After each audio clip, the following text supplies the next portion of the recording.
السلام عليكم ورحمة الله وبركاته. الحمد لله رب العالمين، وأشهد أن لا إله إلا الله وحده لا شريك له، وأشهد أن محمدا عبده ورسوله أرسله بالهدى ودين الحق ليظهره على الدين كله ولو كره المشركون. أما بعد، فإن خير الكلام كلام الله، وخير السنن سنن محمد صلى الله عليه وسلم، وشر الأمور محدثاتها، وكل محدثة بدعة، وكل بدعة ضلالة، وكل ضلالة في النار. ബഹുമാന്യരായ സഹോദരങ്ങളെ, അല്ലാഹു സുബ്ഹാനഹു വ തആലയുടെ ദീനിൽ ഏറ്റവും പരമപ്രധാനമായ വിഷയമാണ് തൗഹീദ് എന്നത്. തൗഹീദ് ജീവിതത്തിൽ പാലിക്കുന്നതിനും അത് സാക്ഷാത്കരിക്കുന്നതിനും വേണ്ടിയാണ് അല്ലാഹു സുബ്ഹാനഹു വ തആല നാം ഏവരെയും സൃഷ്ടിച്ചിരിക്കുന്നത്. തൗഹീദ് ഒരാളിൽ ശരിയായാൽ അവൻ്റെ മറ്റെല്ലാ കാര്യങ്ങളും ശരിയായിരിക്കുന്നു. തൗഹീദിൽ ഒരാൾക്ക് പിഴവ് സംഭവിച്ചാൽ അയാളുടെ മറ്റ് കാര്യങ്ങളെല്ലാം പിഴച്ചിരിക്കുന്നു. വിശുദ്ധ ഖുർആനിൽ അല്ലാഹു സുബ്ഹാനഹു വ തആല ആദ്യമായി നൽകിയ കൽപ്പന തൗഹീദാണ്. ഖുർആനിൽ അല്ലാഹു ആദ്യമായി വിലക്കിയ കാര്യം തൗഹീദിൻ്റെ വിപരീതമായ ശിർക്കാണ്. എല്ലാ നബിമാരും അവരുടെ സമൂഹത്തെ ആദ്യം ക്ഷണിച്ചത് തൗഹീദിലേക്കാണ്. നമ്മുടെ റസൂലായ മുഹമ്മദുൻ സല്ലല്ലാഹു അലൈഹി വസല്ലം അവിടുന്ന് തൻ്റെ ജനങ്ങളെ ആദ്യമായി ക്ഷണിച്ചത് തൗഹീദിലേക്കാണ്. വിശുദ്ധ ഖുർആൻ അവതരിച്ചത് തൗഹീദ് വിവരിക്കുന്നതിനു വേണ്ടിയാണ്. അൽ-അല്ലാമ ഇബ്നുൽ ഖയ്യിം റഹിമഹുല്ലാഹ് അദ്ദേഹം പറഞ്ഞു, അൽ ഖുർആൻ കുല്ലുഹു തൗഹീദ്. വിശുദ്ധ ഖുർആൻ മുഴുവനും തൗഹീദാണ്. ഒന്നല്ലെങ്കിൽ തൗഹീദ് പാലിക്കണമെന്ന കൽപ്പനയാണ്, അതല്ലെങ്കിൽ തൗഹീദിന് വിപരീതമായ ശിർക്ക്, അതിൽ നിന്നുള്ള താക്കീതാണ്, അതല്ലെങ്കിൽ തൗഹീദ് പാലിച്ചവരുടെ ചരിത്രമാണ്, അതല്ലെങ്കിൽ തൗഹീദിന് വിരുദ്ധം പ്രവർത്തിച്ച മുശ്രിക്കീങ്ങളുടെ ചരിത്രമാണ്, അതുമല്ലെങ്കിൽ തൗഹീദ് പാലിക്കുന്നവർക്ക് പരലോകത്ത് ലഭിക്കുന്ന പ്രതിഫലത്തെക്കുറിച്ചാണ്,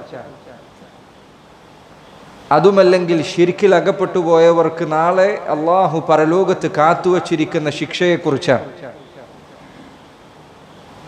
അതുമല്ലെങ്കിൽ തൗഹീദ് ജീവിതത്തിൽ പാലിക്കുന്നവർ അവർ പ്രവർത്തിക്കേണ്ട കർമ്മങ്ങളെക്കുറിച്ചാണ്. അൽ ഖുർആനു കുല്ലുഹു തൗഹീദ്. വിശുദ്ധ ഖുർആൻ മുഴുവനും തൗഹീദാണ്. സൂറത്തുൽ ഫാത്തിഹ അത് മുഴുവനും തൗഹീദാണ്. അതിൻ്റെ മധ്യം തൗഹീദിൻ്റെ തലവാചകമാണ്, ഇയ്യാക നഅ്ബുദു വ ഇയ്യാക നസ്തഈൻ. അല്ലാഹുവേ, നിന്നെ മാത്രം ഞങ്ങൾ ഇബാദത്ത് ചെയ്യുന്നു, നിന്നോട് മാത്രം ഞങ്ങൾ സഹായം തേടുന്നു. വിശുദ്ധ ഖുർആനിൽ നബി സല്ലല്ലാഹു അലൈഹി വസല്ലമയോട് പഠിക്കാൻ വേണ്ടി അല്ലാഹു ശക്തമായി കൽപ്പിച്ച കാര്യമാണ് തൗഹീദ്. സൂറത്തു മുഹമ്മദിൽ അല്ലാഹു പറയുന്നു, ഫഅലം അന്നഹു ലാ ഇലാഹ ഇല്ലല്ലാഹ്. അല്ലാഹുവിൻ്റെ റസൂലേ, ഫഅലം, താങ്കൾ പഠിക്കണം, അന്നഹു ലാ ഇലാഹ ഇല്ലല്ലാഹ്, ലാ ഇലാഹ ഇല്ലല്ലാഹ് എന്ന കാര്യം അല്ലാഹുവിൻ്റെ റസൂലെ അങ്ങ് പഠിക്കണം. നബി സല്ലല്ലാഹു അലൈഹി വസല്ലമയോട് അല്ലാഹു പഠിക്കാൻ കൽപ്പിച്ച കാര്യമാണ് തൗഹീദ്. റസൂലുള്ളാഹി സല്ലല്ലാഹു അലൈഹി വസല്ലം പറഞ്ഞു, മൻ മാത വഹുവ യഅലമു അന്നഹു ലാ ഇലാഹ ഇല്ലല്ലാഹു ദഖലൽ ജന്ന. ആരെങ്കിലും മരിക്കുന്ന സന്ദർഭത്തിൽ ലാ ഇലാഹ ഇല്ലല്ലാഹ് എന്ന തൗഹീദിന്റെ വാചകം അറിഞ്ഞുകൊണ്ടാണ് മരിക്കുന്നത് എങ്കിൽ അവൻ സ്വർഗത്തിൽ പ്രവേശിച്ചു. റസൂലുള്ളാഹി സ്വല്ലല്ലാഹു അലൈഹി വസല്ലം പറഞ്ഞു, മൻ കാന ആഖിറു കലാമിഹി ലാ ഇലാഹ ഇല്ലല്ലാഹ് ദഖലൽ ജന്ന. ആരുടെയെങ്കിലും അവസാനത്തെ വാക്ക് ലാ ഇലാഹ ഇല്ലല്ലാഹ് എന്ന തൗഹീദിന്റെ വാക്കായാൽ അവൻ സ്വർഗത്തിൽ പ്രവേശിച്ചു. എൻ്റെ പ്രിയപ്പെട്ട സഹോദര, എന്താണ് തൗഹീദിന്റെ കാര്യം കൂടുതൽ ശ്രദ്ധിക്കുന്നതിൽ നിന്ന് നിന്നെ തടയുന്നത്? തൗഹീദ് ഓരോ ദിവസവും പഠിക്കുന്നതിൽ നിന്ന്, അതിൻ്റെ കാര്യം ജീവിതത്തിലെ ഓരോ നിമിഷങ്ങളും വീണ്ടും വീണ്ടും പരിശോധിക്കുന്നതിൽ നിന്ന്, തൗഹീദിലായി കൊണ്ട് മരിക്കുന്നതിന് വേണ്ടി അള്ളാഹുവിനോട് ദുആ ചെയ്യുന്നതിൽ നിന്ന് എന്താണ് നിന്നെ തടയുന്നത്? ഇസ്ലാമിലെ ഒന്നാമത്തെയും അവസാനത്തെയും കാര്യം തൗഹീദാണ്. നബി സല്ലല്ലാഹു അലൈഹി വസല്ലം അവിടുത്തെ ദഅവത്ത് ആരംഭിച്ചത് തൗഹീദിലാണ്. മക്കയിലെ അങ്ങാടികളിൽ, ഉയരമുള്ള പ്രദേശങ്ങളിൽ കയറി നിന്നുകൊണ്ട് അവിടുന്ന് വിളിച്ചു പറയുമായിരുന്നു, യാ അയ്യുഹന്നാസ്, അല്ലയോ ജനങ്ങളെ, ഖൂലു ലാ ഇലാഹ ഇല്ലല്ലാഹ്, നിങ്ങൾ ലാ ഇലാഹ ഇല്ലല്ലാഹ് എന്ന് പറയണം. തൗഹീദ് നിങ്ങൾ അംഗീകരിക്കണം. തുഫ്ലിഹു, എങ്കിൽ നിങ്ങൾക്ക് ദുനിയാവിലും ആഖിറത്തിലും വിജയിക്കാം. ലാ ഇലാഹ ഇല്ലല്ലാഹ് എത്ര മനോഹരമായ വാക്കാണത്. നബി സല്ലല്ലാഹു അലൈഹി വസല്ലം വഫാത്തിന് മുൻപുള്ള ദിവസങ്ങളിൽ അവിടുന്ന് രോഗത്തിന്റെ പ്രയാസം അനുഭവിക്കുന്ന സന്ദർഭങ്ങളിൽ നബി സല്ലല്ലാഹു അലൈഹി വസല്ലം ആവർത്തിച്ചുകൊണ്ട് തൗഹീദിൽ നിന്ന് തെറ്റിപ്പോകാതിരിക്കാൻ താക്കീത് നൽകുന്നു. അവിടുന്ന് പറഞ്ഞുകൊണ്ടേയിരുന്നു, ലഅനത്തുല്ലാഹി അലൽ യഹൂദി വൻ നസാറ ഇത്തഖദു ഖുബൂറ അംബിയാഇഹിം മസാജിദ. യഹൂദ നസാറാക്കൾക്കുമേൽ അള്ളാഹുവിന്റെ ശാപമുണ്ടാകട്ടെ, അവരവരുടെ നബിമാരുടെ ഖബ്റുകളെ മസ്ജിദുകളാക്കി, ആരാധനാ കേന്ദ്രങ്ങളാക്കി.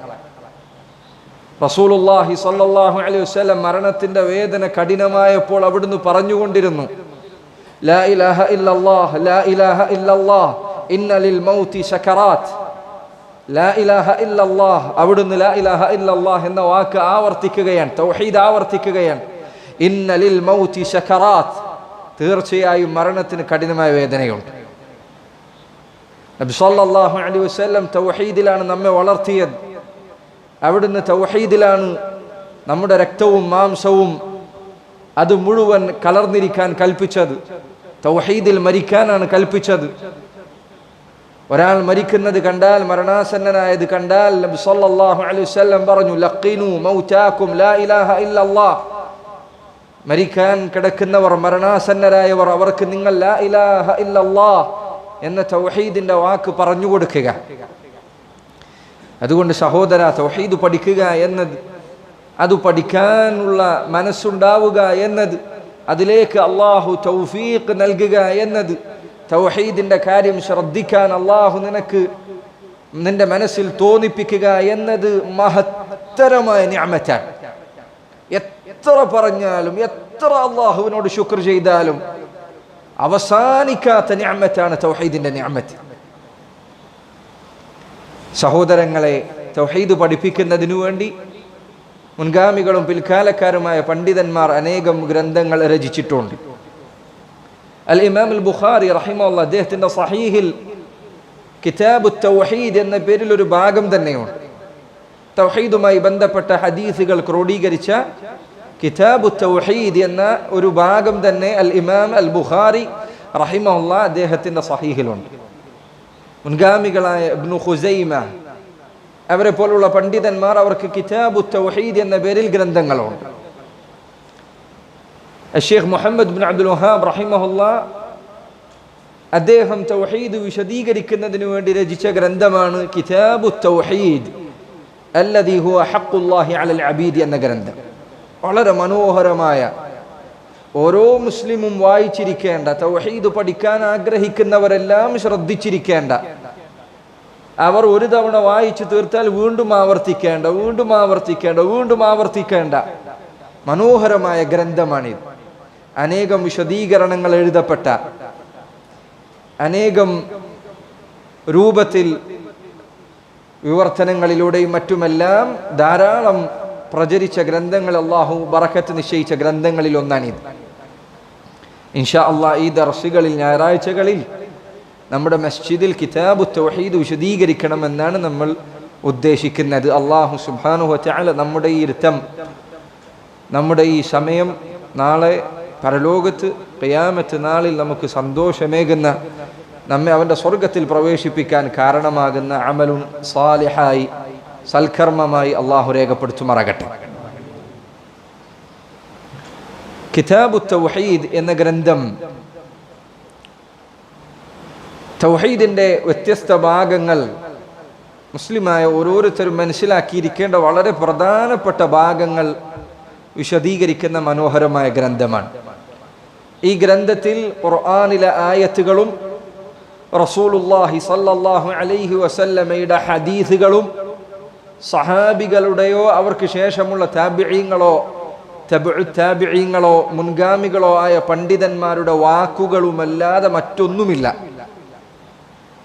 ഈ അധ്യായങ്ങളുടെ തലക്കെട്ട് ഒഴിച്ചു നിർത്തിയാൽ, ഓരോ അധ്യായങ്ങൾക്കും നൽകിയ തലക്കെട്ട് ഒഴിച്ചു നിർത്തിയാൽ ഗ്രന്ഥകർത്താവ് ഈ പുസ്തകത്തിൽ ഖുർആനിലെ ആയത്തുകളോ നബി സല്ലല്ലാഹു അലൈഹി വസല്ലമയുടെ ഹദീസുകളോ സഹാബികളുടെ വാക്കുകളോ സലഫുകളുടെ വാക്കുകളോ മുൻഗാമികളായ പണ്ഡിതന്മാർ, താബിഈങ്ങൾ, തബഉ താബിഈങ്ങൾ, ഇമാമുമാർ അവരുടെ വാക്കുകളോ അല്ലാതെ മറ്റൊന്നും അദ്ദേഹം ഉൾപ്പെടുത്തിയിട്ടില്ല. ഈ ഗ്രന്ഥം ആ അർത്ഥത്തിൽ എന്തുകൊണ്ടും മനോഹരമായ, നമ്മൾ പഠിക്കേണ്ട, ഇത് മനഃപ്പാഠമാക്കാൻ സാധിക്കുന്നവർ മനഃപ്പാഠമാക്കേണ്ട ഗ്രന്ഥമാണ്. കാരണം തൗഹീദുമായി ബന്ധപ്പെട്ട തെളിവുകൾ നിങ്ങൾക്ക് ഇതിൽ നിന്ന് പഠിച്ചെടുക്കാൻ സാധിക്കും ഇൻഷാ അല്ലാഹ്. ഈ ഗ്രന്ഥം മറ്റു പല ഗ്രന്ഥങ്ങളിലും നമ്മൾ കാണുന്നത് പോലെ ഇത് ആരംഭിച്ചിട്ടുള്ളത് ബിസ്മി കൊണ്ടാണ്. ബിസ്മില്ലാഹിർ റഹ്മാനിർ റഹീം. പുസ്തകങ്ങൾ ബിസ്മി കൊണ്ട് ആരംഭിക്കുക എന്നത് അല്ലാഹു സുബ്ഹാനഹു വ തആല അവൻ്റെ ഗ്രന്ഥമായ വിശുദ്ധ ഖുർആനിൽ സ്വീകരിച്ച രീതിയാണ്. എല്ലാ സൂറത്തുകളുടെയും ആദ്യത്തിൽ സൂറത്തു തൗബ ഒഴിച്ചു നിർത്തിയാൽ എല്ലാ സൂറത്തുകളുടെയും ആരംഭത്തിൽ ബിസ്മില്ലാഹിർ റഹ്മാനിർ റഹീം എന്ന് അല്ലാഹു സുബ്ഹാനഹു വ തആല അതിൻ്റെ ആരംഭത്തിൽ നിശ്ചയിച്ചിട്ടുണ്ട്. വിശുദ്ധ ഖുർആൻ ആരംഭിക്കുന്നത് ബിസ്മി കൊണ്ടാണ്. റസൂലുള്ളാഹി സ്വല്ലല്ലാഹു അലൈഹി വസല്ലം അവിടുന്ന് രാജാക്കന്മാർക്ക് കത്തുകൾ എഴുതുമ്പോൾ അത് ആരംഭിച്ചിരുന്നത് ബിസ്മി കൊണ്ടാണ്. ബിസ്മില്ലാഹിർ റഹ്മാനിർ റഹീം അവിടുന്ന് തൻ്റെ കത്തുകൾ എഴുതുന്നവർക്ക് പറഞ്ഞു കൊടുക്കും. എന്നിട്ട് പറയും മുഹമ്മദ് ബിൻ അബ്ദില്ലാഹ്, അള്ളാഹുവിൻ്റെ റസൂലായ അബ്ദുള്ളയുടെ മകൻ മുഹമ്മദിൽ നിന്ന് സല്ലല്ലാഹു അലൈഹി വസല്ലം ഇന്ന രാജാവിലേക്ക് അയക്കുന്ന കത്താണിത്. ഇലാ മലികി കിസ്റ ഇലാ അദീമിർ റൂം, റോമയിലെ ഭരണാധികാരിക്കുള്ള കത്താണിത്. അങ്ങനെയാണ് അവിടുത്തെ കത്തുകൾ ആരംഭിച്ചിരുന്നത്. വിശുദ്ധ ഖുർആനിൽ സുലൈമാൻ നബി അലൈഹി സ്വലാത്തു വസ്സലാമിൻ്റെ കത്തിനെ കുറിച്ച് അള്ളാഹു പറഞ്ഞിട്ടുണ്ട്. ബിൽഖീസ് രാജ്ഞിക്ക് എഴുതിയ കത്താണ്. ആ കത്ത് ബിൽഖീസ് അവർ തുറന്നു നോക്കിയപ്പോൾ എന്താണ് അതിലുണ്ടായിരുന്നത്? അവർ പറഞ്ഞു വഇന്നഹു മിൻ സുലൈമാൻ വഇന്നഹു ബിസ്മില്ലാഹിർ റഹ്മാനിർ റഹീം. ഈ കത്ത് സുലൈമാൻ എന്ന വ്യക്തിയിൽ നിന്നുള്ളതാണ്. ഇത് തുടങ്ങുന്നത് ബിസ്മില്ലാഹിർ റഹ്മാനിർ റഹീം എന്ന വാക്കുകൊണ്ട്. കത്തുകൾ, പുസ്തകങ്ങൾ, ഗ്രന്ഥങ്ങൾ, ലേഖനങ്ങൾ ഇവയുടെ ആരംഭത്തിൽ ബിസ്മി എഴുതുക എന്നത് ഈ പറഞ്ഞ നബിമാരുടെ സുന്നത്താണ്. വിശുദ്ധ ഖുർആനിൽ അല്ലാഹു സുബ്ഹാനഹു വ തആല സ്വീകരിച്ച രീതിയാണ്. അതുകൊണ്ട് ആർക്കെങ്കിലും കത്തുകൾ എഴുതുമ്പോൾ കുറച്ച് നീളമുള്ള എന്തെങ്കിലും കാര്യങ്ങൾ ബിസ്മി എഴുതുക. ബിസ്മില്ലാഹിർ റഹ്മാനിർ റഹീം, റഹ്മാനും റഹീമുമായ അള്ളാഹുവിൻ്റെ നാമത്തിൽ. പണ്ഡിതന്മാർ പറഞ്ഞു, ഏതൊരു സാഹചര്യത്തിലാണോ നീ ബിസ്മി പറയുന്നത് ആ സാഹചര്യത്തിന് യോജിച്ച രൂപത്തിലാണ് അതിൻ്റെ അർത്ഥം മനസ്സിലാക്കേണ്ടത്. ഭക്ഷണം കഴിക്കുന്നതിന് മുൻപ് ബിസ്മില്ലാഹ് എന്ന് പറയുമ്പോൾ അതിൻ്റെ അർത്ഥം അള്ളാഹുവിൻ്റെ നാമം ഉച്ചരിച്ചുകൊണ്ട് ഞാനിത് ഈ ഭക്ഷണം കഴിക്കാൻ തുടങ്ങാൻ. ബിസ്മില്ലാഹി ആക്കുൽ. പുസ്തകം വായിക്കാൻ തുടങ്ങുന്നതിന് മുൻപ് ബിസ്മി ചൊല്ലിയാൽ അതുകൊണ്ട് ഉദ്ദേശിക്കുന്നത് ബിസ്മില്ലാഹി അഖറ, അള്ളാഹുവിൻ്റെ നാമം ഉച്ചരിച്ചുകൊണ്ട് ഞാനിതാ വായിക്കാൻ തുടങ്ങുകയാണ്. അതാണ് അതിൻ്റെ ഉദ്ദേശം. അങ്ങനെ പറയണമെന്നല്ല ഞാൻ പറഞ്ഞത്. ബിസ്മില്ലാഹി അഖറ, ബിസ്മില്ലാഹി ആക്കുൽ അങ്ങനെ പറയണമെന്നല്ല ഞാൻ പറഞ്ഞത്. അതാണ് അതിൻ്റെ ഉദ്ദേശം. അള്ളാഹുവിൻ്റെ നാമത്തിൽ ഞാൻ ഈ കാര്യത്തിലേക്ക് പ്രവേശിക്കുന്നു. ബിസ്മില്ലാഹിർ റഹ്മാനിർ റഹീം. ഈ പറഞ്ഞ ആയത്തിൻ്റെ വിശദീകരണം സൂറത്തുൽ ഫാത്തിഹ വിശദീകരിച്ച സന്ദർഭത്തിൽ നമ്മൾ കൂടുതലായി പറഞ്ഞിട്ടുണ്ട്. കിതാബു തൗഹീദ്. കിതാബ് എന്ന് പറഞ്ഞാൽ ഗ്രന്ഥം, അനേകം വിഷയങ്ങൾ ഉൾക്കൊള്ളിക്കുന്ന ക്രോഡീകരിക്കുന്ന പുസ്തകങ്ങൾക്ക് അറബിയിൽ പറയുക കിതാബ് എന്ന് പറയും. കിതാബു തൗഹീദ്, തൗഹീദുമായി ബന്ധപ്പെട്ട വിഷയങ്ങൾ ക്രോഡീകരിക്കപ്പെട്ട ഗ്രന്ഥം. നമ്മുടെ പുസ്തകത്തിന്റെ പേരതാണ് കിതാബു അത്തൗഹീദ്. എന്താണ് തൗഹീദ് എന്ന് പറഞ്ഞാൽ? ധാരാളമായി നമ്മൾ കേൾക്കാറുള്ള വാക്കാണിത്. അത്തൗഹീദ് എന്നത് അറബിയിലെ വാക്കാണ്. വഹദ എന്ന വാക്കിൽ നിന്നാണ് ഇത് വന്നിരിക്കുന്നത്. ഏകനാക്കുക എന്നതാണ് അതിൻ്റെ അർത്ഥം. എന്താണ് തൗഹീദ് എന്നതിൻ്റെ അർത്ഥം? ഏകനാക്കുക. തൗഹീദ് എന്ന് പറഞ്ഞാൽ ഇസ്ലാമിൽ അതുകൊണ്ട് ഉദ്ദേശിക്കുന്നത് അല്ലാഹു സുബ്ഹാനഹു വ തആലയെ അവൻ്റെ ഏകത്വം അംഗീകരിക്കുക എന്നതാണ്. ചില ആളുകൾ ചോദിക്കും, ഏകനാക്കുക എന്ന് പറഞ്ഞാൽ നീ ഏകനാക്കിയാലാണോ അള്ളാഹു ഏകനാകുന്നത്? നമ്മൾ ആക്കിയിട്ട് വേണോ? അതല്ല അതിൻ്റെ അർത്ഥം. തൗഹീദ് എന്ന് പറഞ്ഞാൽ അല്ലാഹു സുബ്ഹാനഹു വ തആല അവൻ്റെ ഏകത്വം അംഗീകരിക്കലാണ്. നിന്റെ ഹൃദയത്തിൽ നീ അത് അംഗീകരിച്ചുകൊണ്ട് അള്ളാഹുവിൻ്റെ ഏകത്വം നീ സ്ഥിരപ്പെടുത്തുന്നതിനാണ് തൗഹീദ് എന്ന് പറയുക. നീ ഏകനാക്കിയില്ലെങ്കിലും നീ ഏകനാക്കിയാലും അള്ളാഹു ഏകനാണ്. ഖുൽ ഹുവ അല്ലാഹു അഹദ്. പറയുക അല്ലാഹു സുബ്ഹാനഹു വ തആല അവൻ അഹദാണ്, അവൻ ഏകനാണ്. റസൂലുള്ളാഹി സ്വല്ലല്ലാഹു അലൈഹി വസല്ലമയുടെ ഹദീസിൽ തൗഹീദ് എന്ന ഈ പദം തന്നെ വന്നിട്ടുണ്ട് ചില ഹദീസുകളിൽ. ചില ആളുകൾ ചോദിക്കും, തൗഹീദ് തൗഹീദ് എന്ന് നിങ്ങൾ പറയും, തൗഹീദ് എന്ന വാക്ക് റസൂലുള്ളാഹി പറഞ്ഞിട്ടുണ്ടോ എന്ന് ചില ആളുകൾ ചോദിക്കും. അതെ, നബി സല്ലല്ലാഹു അലൈഹി വസല്ലം തൗഹീദ് എന്ന വാക്ക് അവിടുന്ന് പറഞ്ഞിട്ടുണ്ട്. നബി സല്ലല്ലാഹു അലൈഹി വസല്ലം പറഞ്ഞു, യുഅദ്ദബു നാസു മിൻ അഹ്ലി തൗഹീദ് ഫിന്നാർ ഹത്താ യകൂനു ഫീഹാ ഹുമമ. ആ ഹദീസിൽ അഹ്ലു തൗഹീദ്, തൗഹീദിന്റെ ആളുകളിൽപ്പെട്ട ചിലർ, തെറ്റുകൾ തിന്മകൾ ചെയ്ത ചില ആളുകൾ, അവരെ അള്ളാഹു നരകത്തിൽ ശിക്ഷിക്കുന്നതാണ്. അവർ തിന്മകൾ ചെയ്താൽ, ഹറാമുകൾ വൻപാപങ്ങൾ പ്രവർത്തിച്ചാൽ, അവരുടെ തിന്മകൾ അധികരിച്ചാൽ അവരെ അള്ളാഹു നരകത്തിൽ ശിക്ഷിക്കുന്നതാണ്. ഹത്താ യകൂനു ഫീഹാ ഹുമമൻ. അങ്ങനെ അവർ നരകത്തിൽ ഈ തീയിൽ കിടന്ന് കരിയുന്നതാണ്, കരിക്കട്ടയായി മാറുന്നതാണ്. ആ ഹദീസിൽ നബി സല്ലല്ലാഹു അലൈഹി വസല്ലം തൗഹീദ് എന്ന വാക്ക് ഉപയോഗിച്ചിട്ടുണ്ട്. ചില ആളുകൾ ചോദിക്കാറുണ്ട്, നിങ്ങൾ ഈ തൗഹീദ് തൗഹീദ് എന്ന് പറയുന്നു, ഇത് ആരെങ്കിലും പറഞ്ഞിട്ടുണ്ടോ? നബി സല്ലല്ലാഹു അലൈഹി വസല്ലം അവിടുന്ന് തൗഹീദ് എന്ന വാക്ക് അവിടുത്തെ ഹദീസുകളിൽ തന്നെ കാണാവുന്ന വാക്കാണ്. തൗഹീദ് എന്ന പദത്തിൻ്റെ അർത്ഥമാണ് ഈ പറഞ്ഞത്. എന്താണ് തൗഹീദ് എന്നാൽ ഇസ്ലാമിൽ അതുകൊണ്ട് ഉദ്ദേശിക്കുന്നത്? അല്ലാഹു സുബ്ഹാനഹു വ തആല അവനെ ഏകനാക്കേണ്ട കാര്യങ്ങളിൽ അള്ളാഹുവിൻ്റെ ഏകത്വം അംഗീകരിക്കുക എന്നതാണ് തൗഹീദ് കൊണ്ട് ഉദ്ദേശിക്കുന്നത്. അള്ളാഹുവിന് മാത്രമുള്ളതായി, അവൻ ഏകനാണ് എന്ന് അള്ളാഹു ഖുർആനിലൂടെയോ അതല്ലെങ്കിൽ നബി സല്ലല്ലാഹു അലൈഹി വസല്ലം ഹദീസിലൂടെയോ അറിയിച്ച കാര്യങ്ങൾ, ആ കാര്യങ്ങളിൽ അള്ളാഹു ഏകനാണ് എന്ന് നീ അംഗീകരിക്കുകയും അതനുസരിച്ച് നീ പ്രവർത്തിക്കുകയും ചെയ്യലാണ് തൗഹീദ്. പണ്ഡിതന്മാർ പറഞ്ഞു, അങ്ങനെയുള്ള കാര്യങ്ങൾ രണ്ടാണ്. ഒന്നാമത്തെ കാര്യം അള്ളാഹുവിന് മാത്രമുള്ള കാര്യങ്ങളാണ്. അത് സൃഷ്ടികളിൽ ഒരാൾക്കും തന്നെ ഇല്ല. സൃഷ്ടികളിൽ ഒരാൾക്ക് പോലും അള്ളാഹു സുബ്ഹാനഹു വ തആല നൽകിയിട്ടില്ലാത്ത, അള്ളാഹുവിന് മാത്രമുള്ളത് എന്ന് അവൻ അറിയിച്ച കാര്യങ്ങൾ, അതിൽ അള്ളാഹു ഏകനാണ്. അതിൽ അള്ളാഹുവിന് ഒരു പങ്കാളിയുമില്ല. ഉദാഹരണത്തിന് ഇബാദത്തുകൾക്കുള്ള അർഹത, ഇബാദത്ത് ചെയ്യപ്പെടാൻ, ആരാധനകൾ നൽകപ്പെടാൻ അള്ളാഹുവിന് മാത്രമേ അർഹതയുള്ളൂ. ഒരു ഇബാദത്തും ഒരു നബിക്കോ ഒരു മലക്കിനോ ഒരു വലിയനോ ഒരു സാലിഹിനോ അവകാശപ്പെട്ടതല്ല. ഇബാദത്തുകൾ അള്ളാഹുവിന് മാത്രമുള്ളതാണ്. അതാണ് ലാ ഇലാഹ ഇല്ലല്ലാഹ് എന്നതിൻ്റെ അർത്ഥം. അള്ളാഹുവിന് മാത്രം അർഹതപ്പെട്ട കാര്യങ്ങൾ അത് അള്ളാഹുവിന് മാത്രം ഏകമാക്കുക. എന്നാണ് തൗഹീദിന്റെ ഒരു ഭാഗം. രണ്ടാമത്തെ കാര്യം, അല്ലാഹു സുബ്ഹാനഹു വ തആല അവനും സൃഷ്ടികൾക്കുമുണ്ട് എന്ന് അറിയിച്ച ചില കാര്യങ്ങളുണ്ട്. അത്തരം കാര്യങ്ങളിൽ അതിൻ്റെ പരിപൂർണത അള്ളാഹുവിന് മാത്രമാണുള്ളത് എന്ന് അംഗീകരിക്കുക.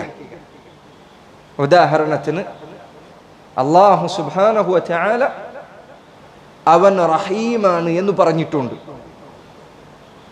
സൂറത്തുൽ ഫാത്തിഹയിൽ അർ-റഹ്മാനി അർ-റഹീം എന്ന് പറഞ്ഞിട്ടുണ്ട്. റസൂലുള്ളാഹി സ്വല്ലല്ലാഹു അലൈഹി വസല്ലമയെ കുറിച്ചും അല്ലാഹു റഹീം എന്ന് പറഞ്ഞിട്ടുണ്ട്. ലഖദ് ജാഅകും റസൂലുൻ മിൻ അൻഫുസികും അസീസുൻ അലൈഹി മാ അനിത്തും ഹരീസുൻ അലൈക്കും ബിൽ മുഅ്മിനീന റഊഫുൻ റഹീം. അല്ലാഹുവിനെ കുറിച്ചും റഹീം എന്ന് പറഞ്ഞിട്ടുണ്ട്. നബി സല്ലല്ലാഹു അലൈഹി വസല്ലമയെ കുറിച്ചും റഹീം എന്ന് പറഞ്ഞിട്ടുണ്ട്. ഇങ്ങനെ അള്ളാഹുവിനും അവന്റെ സൃഷ്ടികൾക്കും ഉള്ളതായി അവൻ അറിയിച്ച കാര്യങ്ങളിൽ അതിൻ്റെ പരിപൂർണത അള്ളാഹുവിന് മാത്രമാണുള്ളത് എന്ന കാര്യം നീ അംഗീകരിക്കുക. എന്നാണ് അള്ളാഹുവിന്റെ ഏകത്വം അംഗീകരിക്കുക എന്ന് പറഞ്ഞത്. റഹീം എന്ന നാമം അതിൻ്റെ പരിപൂർണാർത്ഥത്തിൽ ആർക്കു മാത്രമാണുള്ളത്? അള്ളാഹുവിന് മാത്രമാണുള്ളത്. നബി സല്ലല്ലാഹു അലൈഹി വസല്ലമയെ കുറിച്ച് റഹീം എന്ന് പറയുമ്പോൾ അവിടുന്ന് സൃഷ്ടിയാണ്.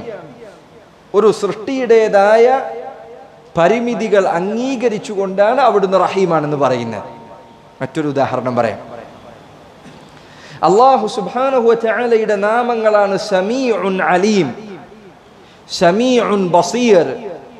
അല്ലാഹു സമീഅൻ, എല്ലാം കേൾക്കുന്നവനാണ്. ബസീറാണ്, എല്ലാം കാണുന്നവനാണ്. അലീമാണ്, എല്ലാം അറിയുന്നവനാണ്. എന്നാൽ ഈ പറഞ്ഞ കാര്യങ്ങളെല്ലാം അള്ളാഹു അവന്റെ സൃഷ്ടികൾക്കും ഉള്ളതായി പറഞ്ഞിട്ടുണ്ട്. ഹൽ അതാ അലൽ ഇൻസാനി ഹീനും മിനദ് ദഹ്രി ലം യകുൻ ശൈഅൻ മദ്കൂറ ഇന്നാ ഖലഖ്നൽ ഇൻസാന മിൻ നുത്ഫത്തിൻ അംശാജിൻ നബ്തലീഹി ഫജഅൽനാഹു സമീഅൻ ബസീറ. മനുഷ്യനെ കുറിച്ച് അള്ളാഹു പറഞ്ഞതാണ്, നാം മനുഷ്യനെ സമീഉൻ ബസീറുമാക്കിയിരിക്കുന്നു. അള്ളാഹുവിനെ കുറിച്ചും സമീഉൻ ബസീർ എന്ന് പറഞ്ഞിട്ടുണ്ട്, മനുഷ്യനെ കുറിച്ചും സമീഉൻ ബസീർ എന്ന് പറഞ്ഞിട്ടുണ്ട്. മനുഷ്യർ സമീഅാണ് ബസീറാണ് എന്ന് പറഞ്ഞാൽ അത് അവന്റെ പരിമിതികൾ ഉൾക്കൊണ്ടുകൊണ്ടുള്ള പ്രയോഗമാണ്. അവന് കേൾക്കും, കാണും, അത്രയേ ഉള്ളൂ.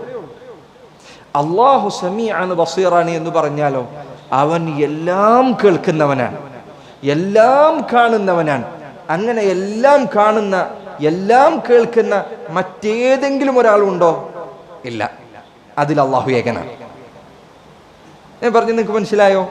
ഇതാണ് തൗഹീദ് അതുകൊണ്ട് ഉദ്ദേശിക്കുന്നത്. അള്ളാഹുവിന് മാത്രമുള്ളതായി അവൻ പറഞ്ഞ കാര്യങ്ങൾ അത് അള്ളാഹുവിന് മാത്രം ഏകമാക്കുക. അള്ളാഹുവിനും അവന്റെ സൃഷ്ടികൾക്കും ഉള്ളതായി പറഞ്ഞ കാര്യങ്ങൾ അവയിൽ അള്ളാഹുവിന് മാത്രമാണ് പരിപൂർണതയുള്ളത് എന്ന കാര്യം അംഗീകരിക്കുക. എന്നാണ് തൗഹീദ് കൊണ്ട് ഉദ്ദേശിക്കുന്നത്. ശരി സഹോദരങ്ങളെ, പണ്ഡിതന്മാർ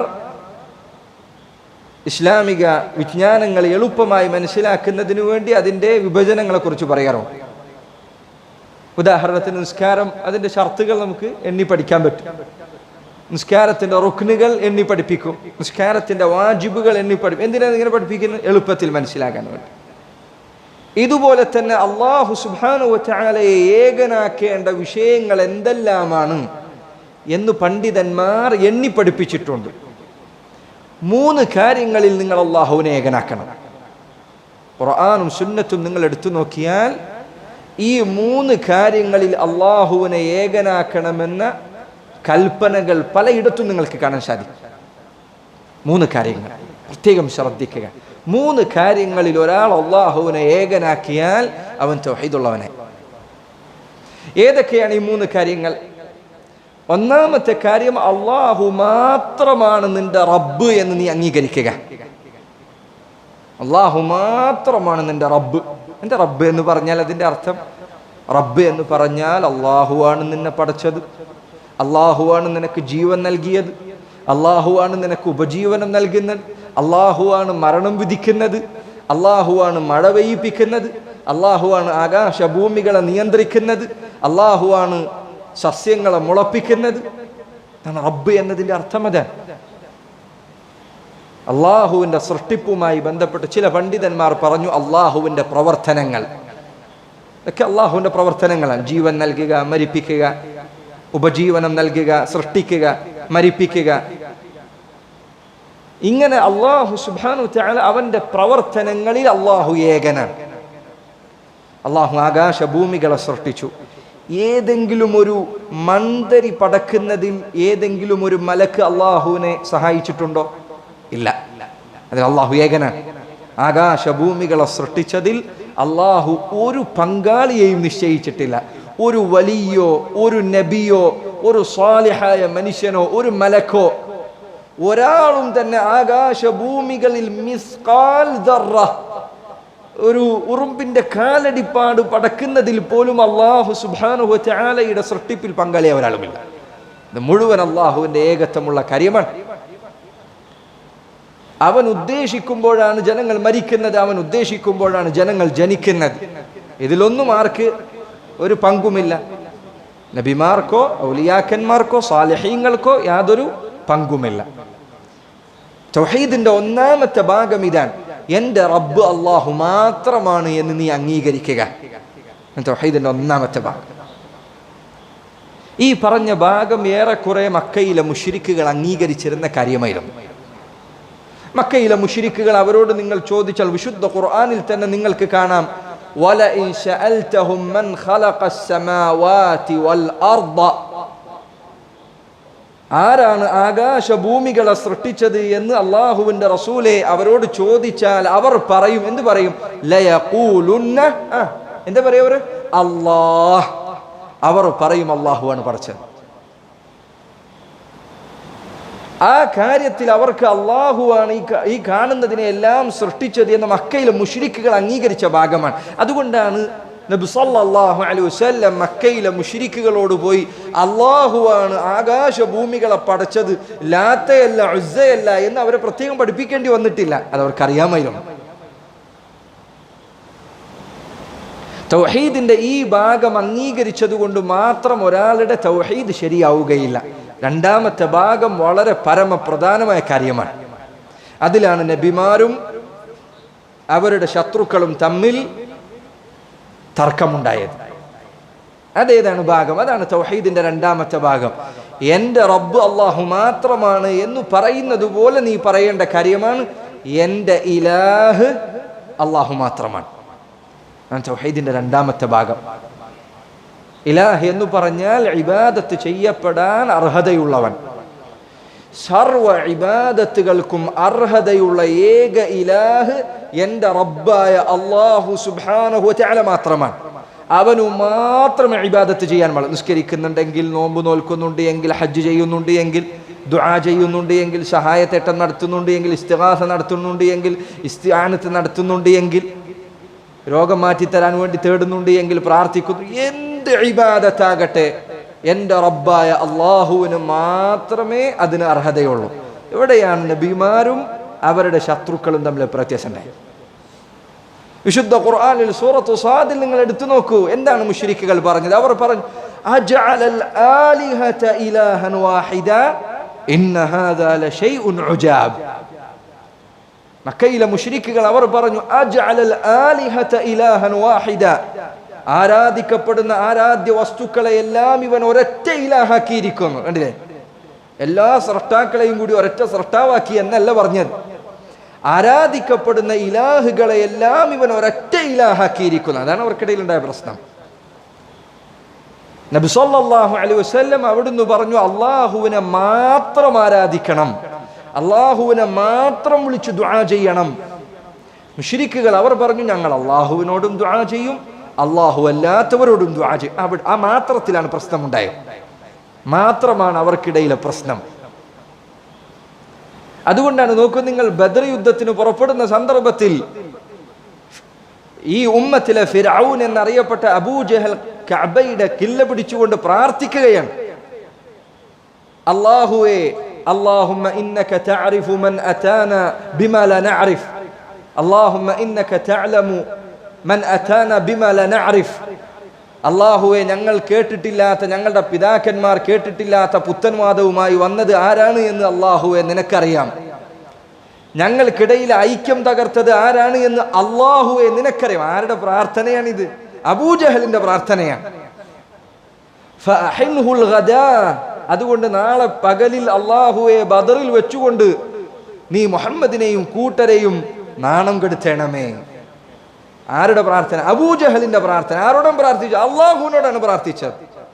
വിശുദ്ധ ഖുർആനിൽ അതിനെക്കുറിച്ചാണ് അല്ലാഹു പറഞ്ഞത്, ഇൻ തസ്തഫ്തിഹു ഫഖദ് ജാഅകുമുൽ ഫത്ഹു. നിങ്ങൾ സത്യത്തിന്റെ ആളുകളെ വിജയിപ്പിക്കണമെന്ന് പ്രാർത്ഥിച്ചിരുന്നല്ലോ, നിങ്ങൾക്കിതാ ആ വിജയം വന്നെത്തിയിരിക്കുന്നു. സത്യത്തിന്റെ ആളുകൾ ബദറിൽ വിജയിച്ചിട്ടുണ്ട്.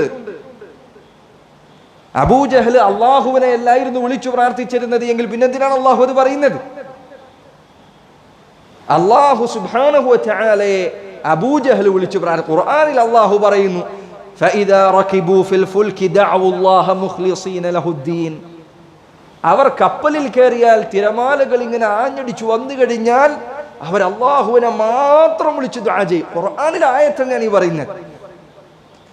ഫലമ്മാ നജ്ജാഹും ഇലൽ ബർരി ഇദാ ഹും യുശ്രികൂൻ. എന്നാൽ അവർ കരയിലേക്ക് എത്തിക്കഴിഞ്ഞാൽ അള്ളാഹുവിൽ പങ്കു ചേർക്കും. അള്ളാഹു മാത്രമാണ് റബ്ബ് എന്ന തൗഹീദിന്റെ ആദ്യത്തെ ഭാഗം അവർ അംഗീകരിച്ചിരുന്നു. എന്നാൽ അള്ളാഹു മാത്രമാണ് എൻ്റെ ഇലാഹ്, ലാ ഇലാഹ ഇല്ലല്ലാഹ് എന്ന കാര്യം അത് അംഗീകരിക്കാൻ അവർ തയ്യാറായിരുന്നില്ല. അതാണ് തൗഹീദിന്റെ രണ്ടാമത്തെ ഭാഗം. നമ്മൾ എത്ര കാര്യം? അള്ളാഹു മാത്രമാണ് എൻ്റെ റബ്ബ്, അള്ളാഹു മാത്രമാണ് എൻ്റെ ഇലാഹ്. മൂന്നാമത്തെ കാര്യം, അള്ളാഹു സുബ്ഹാനഹു തആല അവൻ്റെ ഖുർആനിൽ റസൂലുള്ളാഹി സ്വല്ലല്ലാഹു അലൈഹി വസല്ലം അവിടുത്തെ ഹദീസുകളിൽ നമുക്ക് പഠിപ്പിച്ചു തന്ന അള്ളാഹുവിൻ്റെ നാമങ്ങളുണ്ട്, അവൻ്റെ വിശേഷണങ്ങളുണ്ട്. ആ പറഞ്ഞ കാര്യങ്ങളിൽ അള്ളാഹു ഏകനാണ് എന്ന് നീ വിശ്വസിക്കണം. അള്ളാഹുവിൻ്റെ പേരുകൾ, ഉദാഹരണത്തിന് റഹ്മാൻ, അള്ളാഹുവിൻ്റെ പേരാണ്, അവന് മാത്രം അർഹതപ്പെട്ട പേരാണ്. ആ പേര് അള്ളാഹുവിൻ്റെ സൃഷ്ടികളിൽ ഒരാൾക്കും വിളിക്കാൻ പാടില്ല. നബി സല്ലല്ലാഹു അലൈഹി വസല്ലം അവിടുത്തെ അവസാന ദിവസങ്ങളിൽ യമാമ എന്ന പ്രദേശത്ത് യമനിൽ ഒരു നബി പ്രത്യക്ഷപ്പെട്ടു, ഒരു കള്ള നബി. മുസൈലിമ എന്നായിരുന്നു അവൻ്റെ പേര്. മുസൈലിമത്തുൽ കദ്ദാബ് എന്ന ചരിത്രത്തിൽ അവനെ വിശേഷിപ്പിച്ചതായി കാണാം. അവൻ സ്വന്തത്തെ വിശേഷിപ്പിച്ചിരുന്നത് റഹ്മാനുൽ യമാമ എന്നായിരുന്നു. യമാമയിലെ റഹ്മാൻ എന്നാണ് അവൻ പറഞ്ഞിരുന്നത്. ഇബ്നു കസീർ റഹിമഹുല്ലാ അദ്ദേഹം പറയുന്നു, അവൻ അള്ളാഹുവിൻ്റെ പേര് തൻ്റെ സ്വന്തത്തിലേക്ക് ചേർത്തി പറഞ്ഞപ്പോൾ അള്ളാഹു അവൻ്റെ പേരിന് ചേർത്തി കൊടുത്തത് ഏറ്റവും മോശമായ വിശേഷണമാണ്. അവൻ്റെ പേര് ചരിത്ര ഗ്രന്ഥങ്ങളിൽ വിവരിക്കപ്പെടുമ്പോഴെല്ലാം ആളുകൾ പറയുന്നു മുസൈലിമത്തുൽ കദ്ദാബ്. അവൻ റഹ്മാൻ എന്ന് ചേർത്തിയപ്പോൾ അള്ളാഹു അവൻ്റെ പേരിന് വേറൊന്ന് വെച്ചു കൊടുത്തു, കള്ളനായ മുസൈലിമ. അള്ളാഹു സുബ്ഹാനഹു തആലയുടെ പേരുകൾ, അവൻ്റെ വിശേഷണങ്ങൾ, അതിൽ അള്ളാഹുവിനെ ഏകനാക്കണം. നമ്മൾ ഹായിയ വിശദീകരിച്ച സന്ദർഭത്തിൽ ഈ പറഞ്ഞ വിഷയങ്ങൾ ചിലത് പറഞ്ഞിട്ടുണ്ടായിരുന്നു. സഹോദരങ്ങളെ, ഇത് തൗഹീദിൻ്റെ 3 ഭാഗങ്ങളാണ്. ഇതെന്തിനാണ് നമ്മൾ പറഞ്ഞത്? ഇങ്ങനെ തന്നെ പറയുന്നത് പ്രത്യേക ഇബാദത്താണെന്ന് നമ്മൾ വിശ്വസിക്കുന്നുണ്ടോ? ഇല്ല. ഇത് കാര്യം മനസ്സിലാകാൻ വേണ്ടിയാണ്. ഏതുപോലെ നിസ്കാരത്തിൻ്റെ ഷർത്തും ഫർളും വുളൂ മുറിക്കുന്ന കാര്യങ്ങളും വുളൂവിൻ്റെ ഷർത്തും ഫർളും ഒക്കെ നമ്മൾ മദ്രസയിൽ പഠിക്കാറുണ്ട്. അതൊക്കെ നബി സല്ലല്ലാഹു അലൈഹി വസല്ലം എണ്ണി പറഞ്ഞതാണോ? അല്ല, അത് നമുക്ക് എളുപ്പത്തിനു വേണ്ടി പണ്ഡിതന്മാർ വിശദീകരിച്ച കാര്യമാണ്. അതുപോലെ തൗഹീദ് മനസ്സിലാകുന്നതിനു വേണ്ടി പണ്ഡിതന്മാർ ഈ രൂപത്തിൽ അതിൻ്റെ 3 ഭാഗങ്ങൾ നമുക്ക് വിവരിച്ചു തന്നിട്ടുണ്ട്. ഇൻഷാ അല്ലാഹ് നമ്മൾ ഈ കിതാബു തൗഹീദ് എന്ന ഗ്രന്ഥം അത് 5 ഭാഗങ്ങളാണ്. പ്രധാനമായും 5 ഭാഗങ്ങളാണ്. 5 ഭാഗങ്ങൾ ഞാൻ പറയുന്നത് നിങ്ങൾക്ക് തൗഹീദ് എന്ന വിഷയം അത് ശരിക്കും മനസ്സിലാകുന്നതിന് വേണ്ടിയാണ്. ഒന്നാമത്തെ ഭാഗം തൗഹീദിൻ്റെ പ്രാധാന്യവും അതിൻ്റെ ശ്രേഷ്ഠതയും ബോധ്യപ്പെടുത്തുന്ന ഭാഗങ്ങളാണ്. ഒന്നാമത്തെ ഭാഗം തൗഹീദിൻ്റെ പ്രാധാന്യവും അതിൻ്റെ മഹത്വവും, എന്താണ് തൗഹീദ് എന്ന കാര്യം എന്താണ് തൗഹീദ്, അതാണ് ഒന്നാമത്തെ വിഷയം. ആദ്യം നമ്മൾ പഠിക്കേണ്ടത് അതാണ്. രണ്ടാമത്തെ കാര്യം, ഈ തൗഹീദ് അതിൻ്റെ പൂർണ്ണത എങ്ങനെ എത്തിപ്പിടിക്കാൻ സാധിക്കുമെന്ന വിഷയമാണ്. തൗഹീദ് അതിന് അടിത്തറയുണ്ട്, അതുപോലെ തന്നെ അതിൻ്റെ പൂർണ്ണതയുണ്ട്. ഒരു മരമാണ് തൗഹീദ് എന്ന് നിങ്ങൾ മനസ്സിൽ കണ്ടാൽ, തൗഹീദിന് വേരുകളുണ്ട്, അതിന് തടിയുണ്ട്, ശാഖകളുണ്ട്, ഫലങ്ങളുണ്ട്. ഒരാളുടെ തൗഹീദ് അള്ളാഹുവിനെ മാത്രം ഒരാൾ ഇബാദത്ത് ചെയ്യുക, അള്ളാഹു അല്ലാത്തവരെ വിളിച്ചു പ്രാർത്ഥിക്കാതിരിക്കുക എന്നത് ഒരാൾ ചെയ്താൽ അയാൾ തൗഹീദിൻ്റെ അടിത്തറ പാലിച്ചയാളാണ്. എന്നാൽ അതിൻ്റെ പൂർത്തീകരണമുണ്ട്. ഇൻഷാ അല്ലാഹ് നമ്മൾ ഈ കിതാബ് വിശദീകരിക്കുമ്പോൾ അത് പറയും. തൗഹീദിൻ്റെ അടിത്തറയുണ്ട്, അതാണ് ആദ്യം വിശദീകരിക്കുക. രണ്ടാമത്തെ ഭാഗം തൗഹീദിന്റെ പൂർത്തീകരണം എന്താണ് എന്ന കാര്യമാണ്. മൂന്നാമത്തെ കാര്യം തൗഹീദിന് വിപരീതമായ കാര്യം, അതിനെക്കുറിച്ചുള്ള വിവരണമാണ്. എന്താ തൗഹീദിന് വിപരീതമായ കാര്യം? ശിർക്ക്. എന്താണ് ശിർക്ക്? ശിർക്കിനെ എങ്ങനെ ഭയക്കണം? ശിർക്കിൽ നിന്ന് എങ്ങനെ രക്ഷപ്പെടണം? ഇതാണ് ഈ കിതാബ് തൗഹീദിലെ മൂന്നാമത്തെ ഭാഗം. ഇങ്ങനെയാണ് നിങ്ങൾ തൗഹീദ് പഠിക്കേണ്ടത്. എന്താണ് തൗഹീദ്? എങ്ങനെയാണ് തൗഹീദ് പൂർത്തീകരിക്കേണ്ടത്? എന്താണ് തൗഹീദിന്റെ വിപരീതമായ കാര്യം? തൗഹീദിന്റെ വിപരീതം പഠിച്ചിട്ടില്ലെങ്കിൽ വിപരീതത്തിൽ പോയി ചാടും. അതുകൊണ്ട് ശിർക്ക് പഠിക്കുക എന്നത് വളരെ ആവശ്യമാണ്. നാലാമത്തെ കാര്യം തൗഹീദിന്റെ അടിവേരറുക്കുന്ന കാര്യങ്ങൾ എന്തെല്ലാമാണ്, അതിനെക്കുറിച്ചുള്ള പഠനമാണ്. ചില കാര്യങ്ങൾ ചെയ്തു കഴിഞ്ഞാൽ നിന്റെ ജീവിതത്തിൽ നിന്ന് തൗഹീദ് പൂർണ്ണമായി ഇല്ലാതെയാണ്. അങ്ങനെയുള്ള കാര്യങ്ങൾ എന്തെല്ലാമാണ്? അഞ്ചാമത്തെ കാര്യം തൗഹീദിന്റെ അന്തസത്ത, അതിൻ്റെ പൂർണ്ണതയെ നശിപ്പിക്കുന്ന, അതിൽ കുറവ് വരുത്തുന്ന കാര്യങ്ങൾ എന്തെല്ലാമാണ്, അതിനെക്കുറിച്ചുള്ള വിവരണമാണ്. തൗഹീദ് എന്താണ്? തൗഹീദിന്റെ പൂർത്തീകരണം എന്താണ്? തൗഹീദിന്റെ വിപരീതം എന്താണ്? തൗഹീദിനെ അടിവേരോടുകൂടി അറുത്ത് കളയുന്ന കാര്യങ്ങൾ എന്താണ്? തൗഹീദിൽ കുറവ് വരുത്തുന്ന കാര്യങ്ങൾ എന്താണ്? ഒക്കെ മനോഹരമായ ക്രമമാണ്. എങ്ങനെയാണ് നിങ്ങൾ ഈ കിതാബിൽ ഇൻഷാ അല്ലാഹ് നമ്മൾ തൗഹീദിന്റെ വിഷയങ്ങൾ വിശദീകരിക്കുന്നത്. കിതാബു തൗഹീദ് ഗ്രന്ഥത്തിന്റെ പേര് പറഞ്ഞതിന് ശേഷം അദ്ദേഹം പറഞ്ഞു വഖൗലുല്ലാഹി അസ്സ വജൽ വമാ ഖലഖ്തുൽ ജിന്ന വൽ ഇൻസ ഇല്ലാ ലിയഅ്ബുദൂൻ. ഈ ഗ്രന്ഥത്തിൽ ആദ്യം നൽകിയിട്ടുള്ള ആയത്ത് അതാണ്.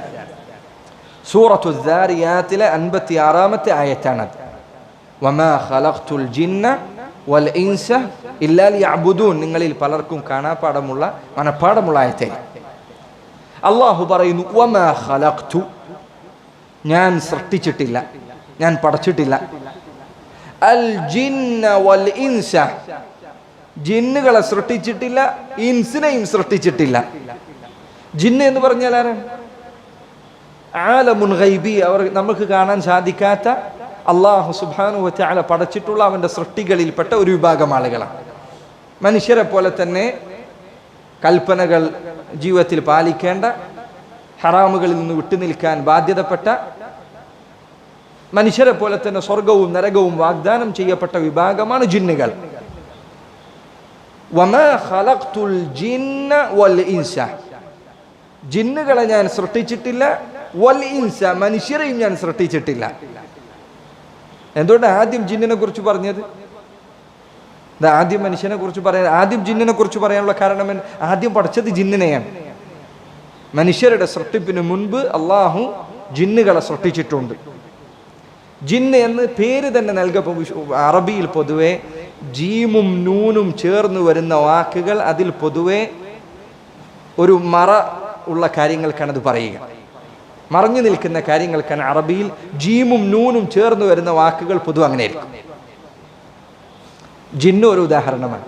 ജന്നത്ത്, ജന്നത്ത് എന്ന് പറയുന്ന വാക്ക് സ്വർഗം, അതല്ലെങ്കിൽ സ്വർഗം മനുഷ്യന് കാണിക്കപ്പെടാത്ത മറഞ്ഞു നിൽക്കുന്ന കാര്യമാണ്. അതുപോലെ തന്നെ തോട്ടത്തിന് ജന്നത്ത് എന്ന് പറയും. എന്തുകൊണ്ടാണ്? മരങ്ങൾ കൊണ്ട് അതിനുള്ളിലുള്ളത് എന്താണ് എന്ന കാര്യം മറിഞ്ഞിരിക്കും. ഗർഭസ്ഥ ശിശുവിന് പറയും ജനീൻ എന്ന് പറയും. ജനീൻ എന്ന് പറഞ്ഞാൽ ഗർഭസ്ഥ ശിശുവാണ്. കാരണം നമുക്ക് കാണാനില്ല, മറിഞ്ഞിരിക്കാൻ. അതുകൊണ്ട് അറബി ഭാഷയുടെ പ്രത്യേകതകളിൽ ഒന്നാണിത്. അതിൽ ചില വാക്കുകൾ ചേർന്നതിലൊക്കെ ഒരു അർത്ഥം ഉണ്ടാവും. വമാ ഖലഖ്തുൽ ജിന്ന, ജിന്നുകളെ ഞാൻ സൃഷ്ടിച്ചിട്ടില്ല. അതുകൊണ്ട് ജിന്നുകൾ അവയെ കാണാൻ കഴിയില്ല. വആലമുൻ ഗൈബിയ, അല്ലാഹു സുബ്ഹാനഹു വതആല പറഞ്ഞു ഇന്നഹു യറാകും ഹുവ വഖബീലുഹു മിൻ ഹൈസു ലാ തറൗനഹും. ജിന്നുകൾ അവർ നിങ്ങളെ നോക്കിക്കൊണ്ടിരിക്കുന്നവരാണ്, നിങ്ങളെ കാണാൻ അവർക്ക് കഴിയും, എന്നാൽ നിങ്ങൾക്ക് അവരെ കാണാൻ കഴിയില്ല. വമാ ഖലഖ്തുൽ ജിന്ന വൽ ഇൻസ, ജിന്നുകളെ ഞാൻ സൃഷ്ടിച്ചിട്ടില്ല, ഇൻസിനെയും സൃഷ്ടിച്ചിട്ടില്ല. ഇൻസ് എന്ന് പറഞ്ഞാൽ മനുഷ്യരാണ്, ഇൻസാൻ. മനുഷ്യന് ഇൻസാൻ എന്നാണ് അറബിയിൽ പറയും. ജിന്നുകളെയാകട്ടെ മനുഷ്യരെയാകട്ടെ ഞാൻ സൃഷ്ടിച്ചിട്ടില്ല. ഇൻസ് എന്ന വാക്ക് അവർ പറഞ്ഞു ഉൻസ് എന്ന വാക്കിൽ നിന്നാണ്. ഉൻസ് എന്ന് പറഞ്ഞാൽ ഇണക്കം എന്നാണ് അതിൻ്റെ അർത്ഥം. മനുഷ്യർ പൊതുവെ ഇണക്കം ആഗ്രഹിക്കുന്നവരാണ്. ഒറ്റയ്ക്കിരിക്കുക എന്നത് ഒരു പ്രയാസമുണ്ടാക്കുന്നതാണ്. മനുഷ്യൻ്റെ പ്രകൃതം ഇണക്കമുണ്ടാകുന്നതാണ്. അതുകൊണ്ടാണ് ആ പേര് തന്നെ നൽകപ്പെട്ടത്. വമാ ഖലഖ്തുൽ ജിന്ന വൽ ഇൻസ, ജിന്നുകളെയും മനുഷ്യരെയും ഞാൻ സൃഷ്ടിച്ചിട്ടില്ല, ഇല്ലാ ലിയഅ്ബുദൂൻ, എന്തിനു വേണ്ടിയല്ലാതെ, ഇല്ല ഈ ഒരു കാര്യത്തിനു വേണ്ടിയല്ലാതെ, ലിയഅ്ബുദൂൻ എനിക്ക് മാത്രം അവർ ഇബാദത്ത് ചെയ്യുന്നതിനു വേണ്ടിയല്ലാതെ ഞാൻ അവരെ സൃഷ്ടിച്ചിട്ടില്ല. വളരെ മനോഹരമായ പ്രയോഗമാണത്. ലാ ഇലാഹ ഇല്ലല്ലാഹ് എന്ന അതേ പ്രയോഗത്തിന് സമാനമാണിത്. ലാ ഇലാഹ, ഒരു ഇലാഹുമില്ല. അത് കേട്ടാൽ തോന്നും ഒരു ഇലാഹുമില്ലയോ? ഇല്ല, ഒരു ഇലാഹുണ്ട്, ഇല്ലല്ലാഹ്, അല്ലാഹു അല്ലാഹ്. അതേപോലെയാണ് ഇവിടെ പറഞ്ഞത്, ജിന്നിനെയും മനുഷ്യനെയും ഞാൻ സൃഷ്ടിച്ചിട്ടേ ഇല്ല. അള്ളാഹു സൃഷ്ടിച്ചിട്ടുണ്ട്, പക്ഷേ കാര്യത്തിന്റെ ഗൗരവം മനസ്സിലാക്കാൻ അള്ളാഹു പറയുന്നു അവരെ ഞാൻ പടച്ചിട്ടേ ഇല്ല, ഇല്ലാ ലിയഅ്ബുദൂൻ, എനിക്ക് മാത്രം അവർ ഇബാദത്ത് ചെയ്യുന്നതിന് വേണ്ടിയല്ലാതെ. അറബിയിലെ ഏറ്റവും ശക്തമായ പ്രയോഗങ്ങളിൽ ഒന്നാണത്. ഇങ്ങനെ പറയുന്ന പ്രയോഗങ്ങൾ അറബിയിൽ ഹസറിന്റെ ഏറ്റവും മനോഹരമായ ഒരു കാര്യം, ഇതിനു വേണ്ടി മാത്രമാണ് എന്ന് പറയാൻ അറബിയിൽ പ്രയോഗിക്കാവുന്ന ഏറ്റവും നല്ല പ്രയോഗം ഇതാണ്. അല്ലാഹു സുബ്ഹാനഹു വ തആല പറയുന്നു, ജിന്നുകളെയാകട്ടെ മനുഷ്യരെയാകട്ടെ എനിക്ക് മാത്രം ഇബാദത്ത് ചെയ്യുന്നതിനു വേണ്ടിയല്ലാതെ ഞാൻ അവരെ സൃഷ്ടിച്ചിട്ടില്ല. പണ്ഡിതന്മാർ മുഫസ്സിറുകൾ ഈ ആയത്തിനെ വിശദീകരിച്ചപ്പോൾ അവർ പറഞ്ഞു, ലിയഅ്ബുദൂൻ എന്നതിൻ്റെ അർത്ഥം ലിയുവഹിദൂൻ എന്നാണ്.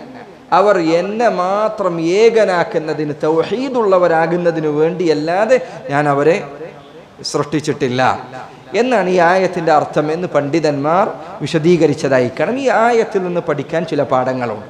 ഒന്നാമത്തെ പാഠം സഹോദര, അള്ളാഹു നമ്മെ സൃഷ്ടിച്ചതിന് പിന്നിലുള്ള ലക്ഷ്യം എന്താണ് എന്നതാണ്.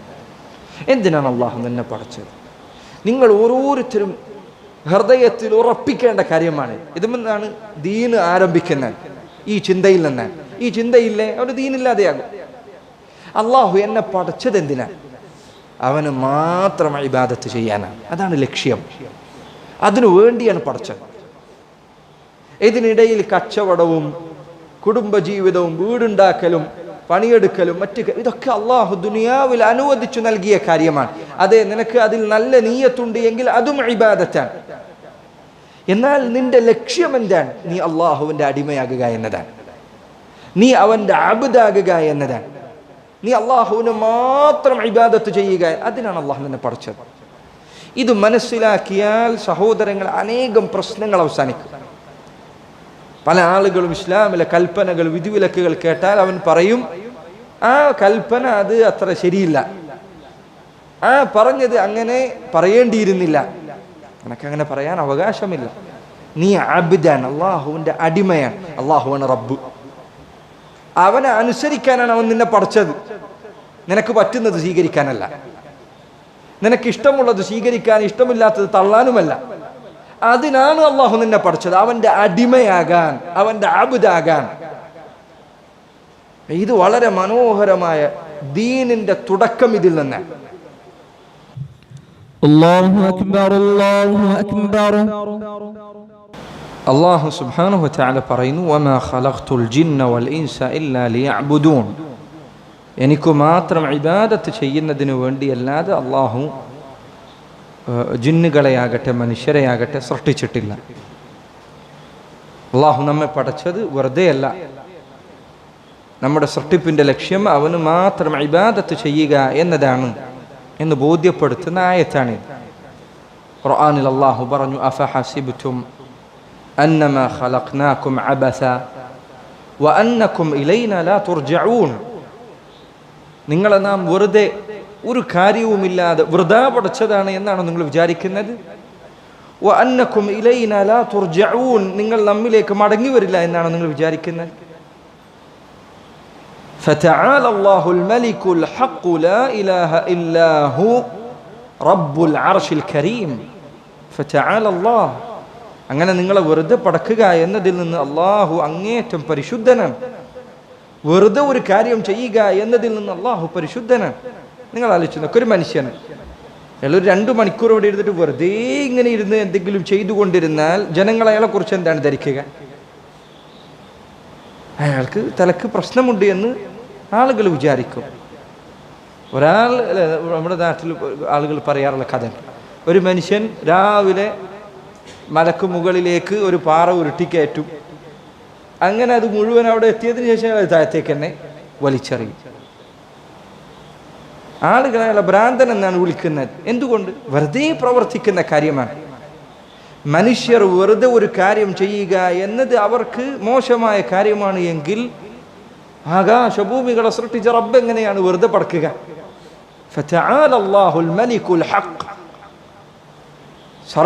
സർവ്വതിന്റെയും രാജാവായ യഥാർത്ഥ ആരാധ്യനായ ഹഖായ റബ്ബ് സുബ്ഹാനഹു വ തആല അവൻ അതിൽ നിന്ന് പരിശുദ്ധനാണ്. അവൻ ഒരിക്കലും ഇത് വെറുതെ പഠിച്ചതല്ല. ഇന്ന ഫീ ഖൽഖിസ് സമാവാതി വൽ അർദി വഖ്തിലാഫിൽ ലൈലി വൻ നഹാരി ലആയാതിൻ ലിഉലിൽ അൽബാബ്, ആകാശഭൂമികളുടെ സൃഷ്ടിപ്പിലും രാപ്പകലുകൾ മാറി മാറി വരുന്നതിലും ചിന്തിക്കുന്ന ആളുകൾക്ക് ധാരാളം ദൃഷ്ടാന്തങ്ങളുണ്ട്. അല്ലദീന യദ്കുറൂന അല്ലാഹ ഖിയാമൻ ഖുഊദൻ അലാ ജുനൂബിഹിം വയതഫക്കറൂന ഫീ ഖൽഖിസ് സമാവാതി വൽ അർദ് റബ്ബനാ മാ ഖലഖ്ത ഹാദാ ബാതിലാ സുബ്ഹാനക ഫഖിന അദാബൻ നാർ. അവർ നിന്നും ഇരുന്നും കിടന്നുമെല്ലാം അല്ലാഹുവിനെ സ്മരിക്കുന്നവരാണ്. അവർ പറയുന്നു റബ്ബനാ മാ ഖലഖ്ത ഹാദാ ബാതിലാ, അല്ലാഹുവേ നീ ഇത് ഒരിക്കലും വെറുതെ പഠിച്ചതല്ല, നിന്നെ അള്ളാഹു വെറുതെ പഠിച്ചതല്ല, അവനെ ഇബാദത്ത് ചെയ്യാൻ പഠിച്ചതാണ്, നിന്റെ ലക്ഷ്യം അതാണ്. ഈ കാര്യം ബോധ്യപ്പെടുത്തുന്ന ആയത്താണ് ഇത്. ഒന്നാമത്തെ പാഠം അതാണ്. രണ്ടാമത്തെ കാര്യം സഹോദരങ്ങൾ, അള്ളാഹു പറഞ്ഞു വമാ ഖലഖ്തുൽ ജിന്ന വൽ ഇൻസ ഇല്ലാ ലിയഅ്ബുദൂൻ, എനിക്ക് മാത്രം ഇബാദത്ത് ചെയ്യുന്നതിന് വേണ്ടിയല്ലാതെ ഞാൻ ജിന്നുകളെയും മനുഷ്യരെയും സൃഷ്ടിച്ചിട്ടില്ല. ശരി, എന്താണ് ഇബാദത്ത് എന്ന് പറഞ്ഞാൽ? പണ്ഡിതന്മാർ ഇബാദത്തിന്റെ നിർവചനങ്ങളായി പലതും പറഞ്ഞിട്ടുണ്ട്. അതിൽ മനോഹരമായൊരു നിർവചനം ഇപ്രകാരമാണ്.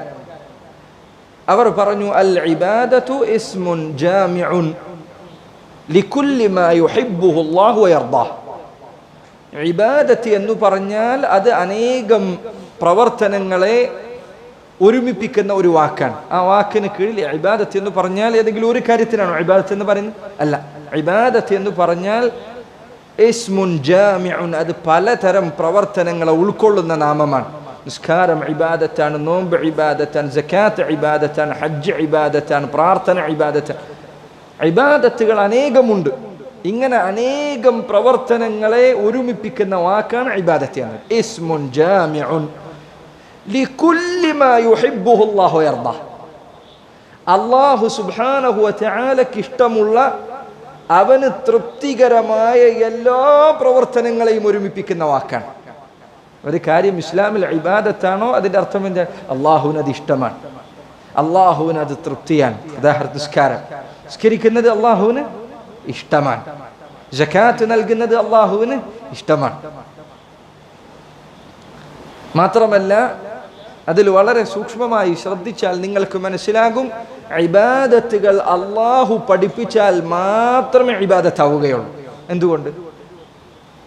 അള്ളാഹുവിന് ഒരു കാര്യം ഇഷ്ടമാണോ അല്ലേ എന്ന് ആരാണ് പറയേണ്ടത്? അള്ളാഹു പറയേണ്ടത്, അല്ലെങ്കിൽ നബി സല്ലല്ലാഹു അലൈഹി വസല്ലം പറയണം.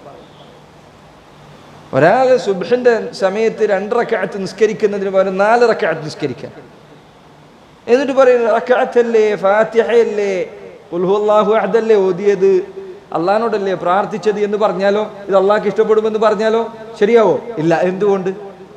അള്ളാഹു സുബ്ഹാനഹു വ തആല ആ സന്ദർഭത്തിലേക്ക് പഠിപ്പിച്ചത് 2 റക്അത്താണ്.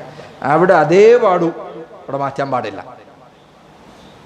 അള്ളാഹുവിന് ഇഷ്ടമുള്ള അവന് തൃപ്തിയുള്ള കാര്യങ്ങൾക്കാണ് ഇബാദത്ത് എന്ന് പറയുക. ഇസ്മുൻ ജാമിഉൻ ലികുല്ലി മാ യുഹിബ്ബുഹു അല്ലാഹു വയർദാഹ്, അള്ളാഹുവിന് ഇഷ്ടമുള്ള അവന് തൃപ്തിയുള്ള എല്ലാ പ്രവർത്തനങ്ങൾക്കും ഇബാദത്ത് എന്ന് പറയാം. അപ്പോൾ സഹോദര, നീ ഏതൊരു ഇബാദത്ത് ചെയ്താലും അള്ളാഹുവിന് നിന്നോടുള്ള സ്നേഹം വർദ്ധിക്കുന്നുണ്ട്. നീ നിസ്കരിച്ചാൽ അള്ളാഹു നിന്നെ കൂടുതൽ സ്നേഹിക്കും, നീ സകാത്ത് നൽകിയാൽ അള്ളാഹു നിന്നെ കൂടുതൽ സ്നേഹിക്കും, നീ ഹജ്ജ് ചെയ്താൽ അള്ളാഹു നിന്നെ കൂടുതൽ സ്നേഹിക്കും, നീ നന്മ കൽപ്പിച്ചാൽ തിന്മ വിരോധിച്ചാൽ അള്ളാഹു നിന്നെ കൂടുതൽ സ്നേഹിക്കും, നീ സുന്നത്ത് നിസ്കാരങ്ങൾ നിർവഹിച്ച അള്ളാഹുവിന് നിന്നോടുള്ള ഇഷ്ടം വർദ്ധിക്കും. അപ്പോൾ ഇബാദത്ത് ചെയ്യാനുള്ള പ്രേരണ എന്താണ്? അള്ളാഹുവിൻ്റെ സ്നേഹം കൂടുതൽ കൂടുതൽ ലഭിക്കുക എന്നതാണ്. അങ്ങനെ ഇബാദത്തുകൾ അധികരിപ്പിച്ചുകൊണ്ട് അള്ളാഹുവിൻ്റെ സ്നേഹം കരസ്ഥമാക്കിയവന് പറയുന്ന പേരാണെന്ത്? വലിയ എന്നത്.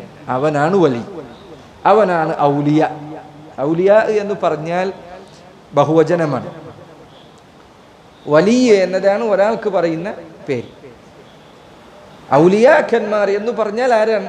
അള്ളാഹുവിന് ഇബാദത്ത് ചെയ്ത് സുന്നത്തുകളും ഫർദുകളും നിർവഹിച്ച് അള്ളാഹുവിൻ്റെ സ്നേഹം കരസ്ഥമാക്കിയവരാണ്.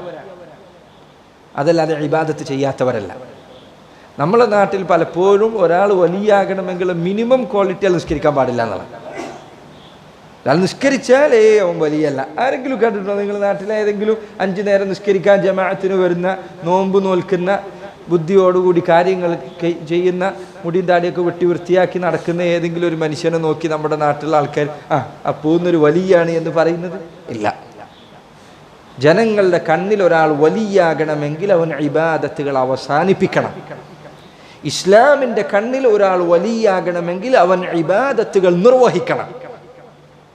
അതുകൊണ്ടാണ് അൽ ഇമാമു ശാഫിഈ റഹിമഹുല്ലാഹ് അദ്ദേഹം പറഞ്ഞത്, ഒരാൾ ആകാശത്തുകൂടെ പറക്കുന്നത് നീ കണ്ടാലും, ഒരാൾ വെള്ളത്തിനു മുകളിലൂടെ നടക്കുന്നത് നീ കണ്ടാലും അവൻ അള്ളാഹുവിൻ്റെ വലിയാണ് എന്ന് നീ പറയരുത്. അവൻ അള്ളാഹുവിനെ അനുസരിക്കുന്നുണ്ടോ എന്ന് നോക്കണം. ഇന്ന് നമ്മുടെ നാട്ടിലെ ആളുകൾ അത്ഭുത പ്രവൃത്തികൾ കണ്ടിട്ടാണ് ആൾക്കാരെ വലിയാക്കുക. അത്ഭുത പ്രവർത്തനങ്ങളാണ് ഒരാളെ വലിയാക്കുന്നത് എങ്കിൽ ഇവിടുത്തെ ഏറ്റവും വലിയ വലിയാകാൻ അർഹതയുള്ളത് ഇവിടുത്തെ മജീഷ്യന്മാരായിരിക്കും. അവരെന്തൊക്കെ അത്ഭുതങ്ങൾ കാണിക്കുന്നുണ്ട്. അവരെ 2ആയി മുറിച്ചാൽ അത് അവർ ചേർന്നങ്ങ് വരുന്നു. അവരത് ആ തീയിൻ്റെ ഉള്ളിലേക്ക് പ്രവേശിക്കുന്നു, അതിൻ്റെ ഉള്ളിൽ നിന്ന് ഇറങ്ങി വരുന്നു. വലിയാകുക ഒരാൾ ഇല്ല. അത്ഭുത സംഭവങ്ങൾ ചെയ്യുന്നത് കൊണ്ട് ഒരാൾ വലിയാവുകയില്ല.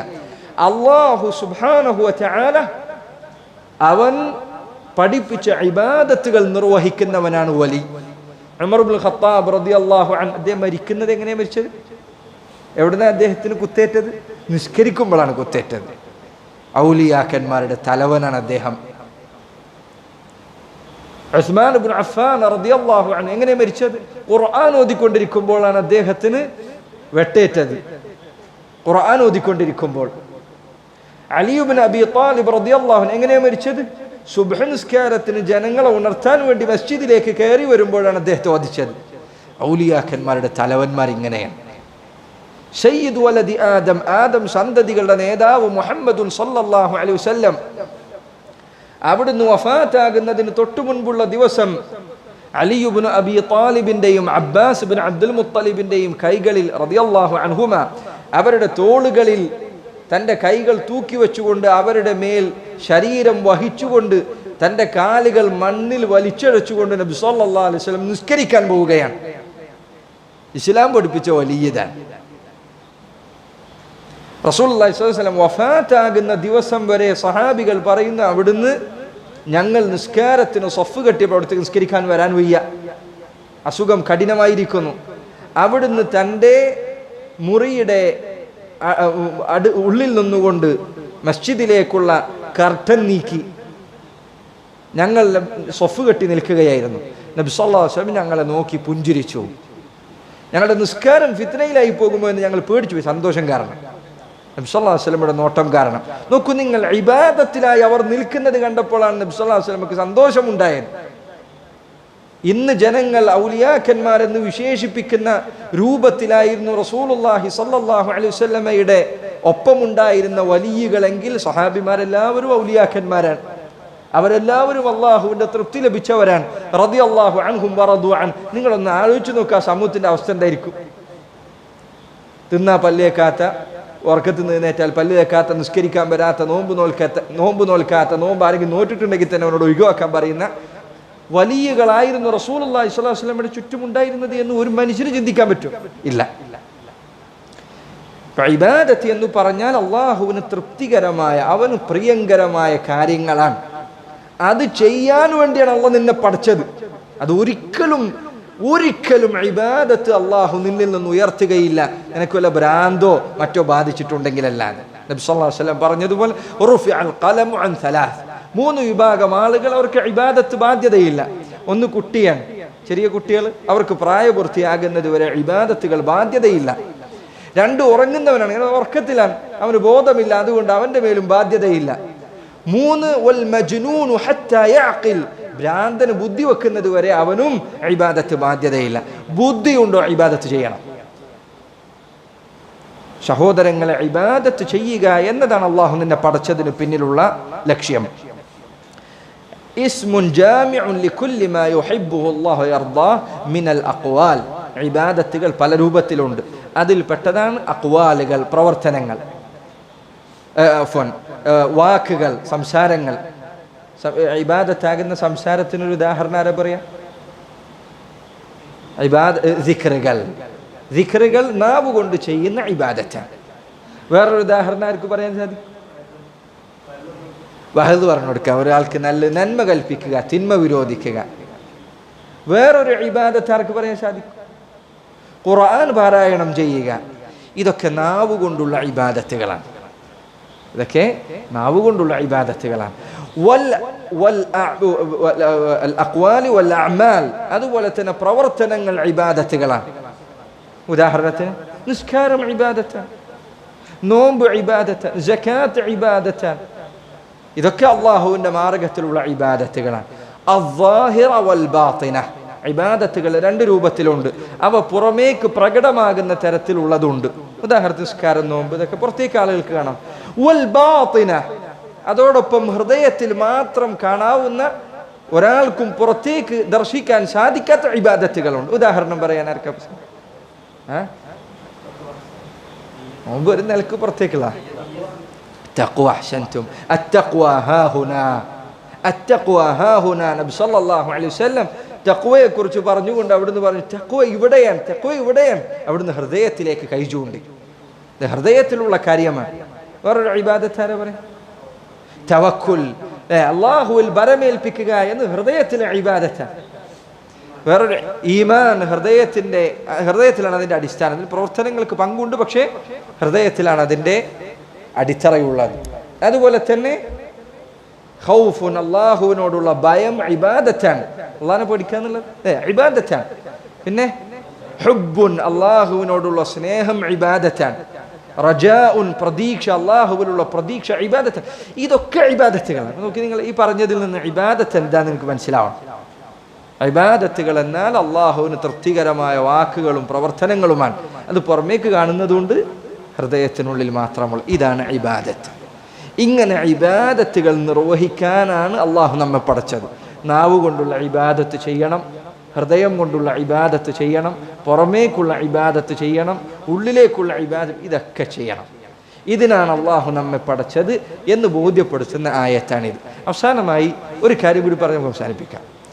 ഇത്രയും പറഞ്ഞത് ഇബാദത്തിനെ കുറിച്ചാണ്. ശരി, ഒരു പ്രവർത്തനം എപ്പോഴാണ് ഇബാദത്തിന്റെ പരിധിയിൽപ്പെടുക? പല ആളുകളും ചോദിക്കാറുള്ള കാര്യമാണത്. എപ്പോഴാണ് ഒരു പ്രവർത്തനം ഇബാദത്തിന്റെ പരിധിയിൽപ്പെടുക? നമ്മളിപ്പോ അള്ളാഹുവിനോട് മാത്രം സഹായം തേടണം, അള്ളാഹുവിനോട് മാത്രം ദുആ ചെയ്യണമെന്ന് പറഞ്ഞാൽ അവരിൽ ചില ആളുകൾ പറയും, നിങ്ങൾ ഡോക്ടറോട് ചോദിക്കലില്ലേ അസുഖം മാറാൻ വേണ്ടിയിട്ട്? അപ്പൊ നിങ്ങൾ വീട്ടിലുള്ള ഭാര്യനോട് വെള്ളം എടുത്തു തരാൻ ചോദിക്കലില്ലേ?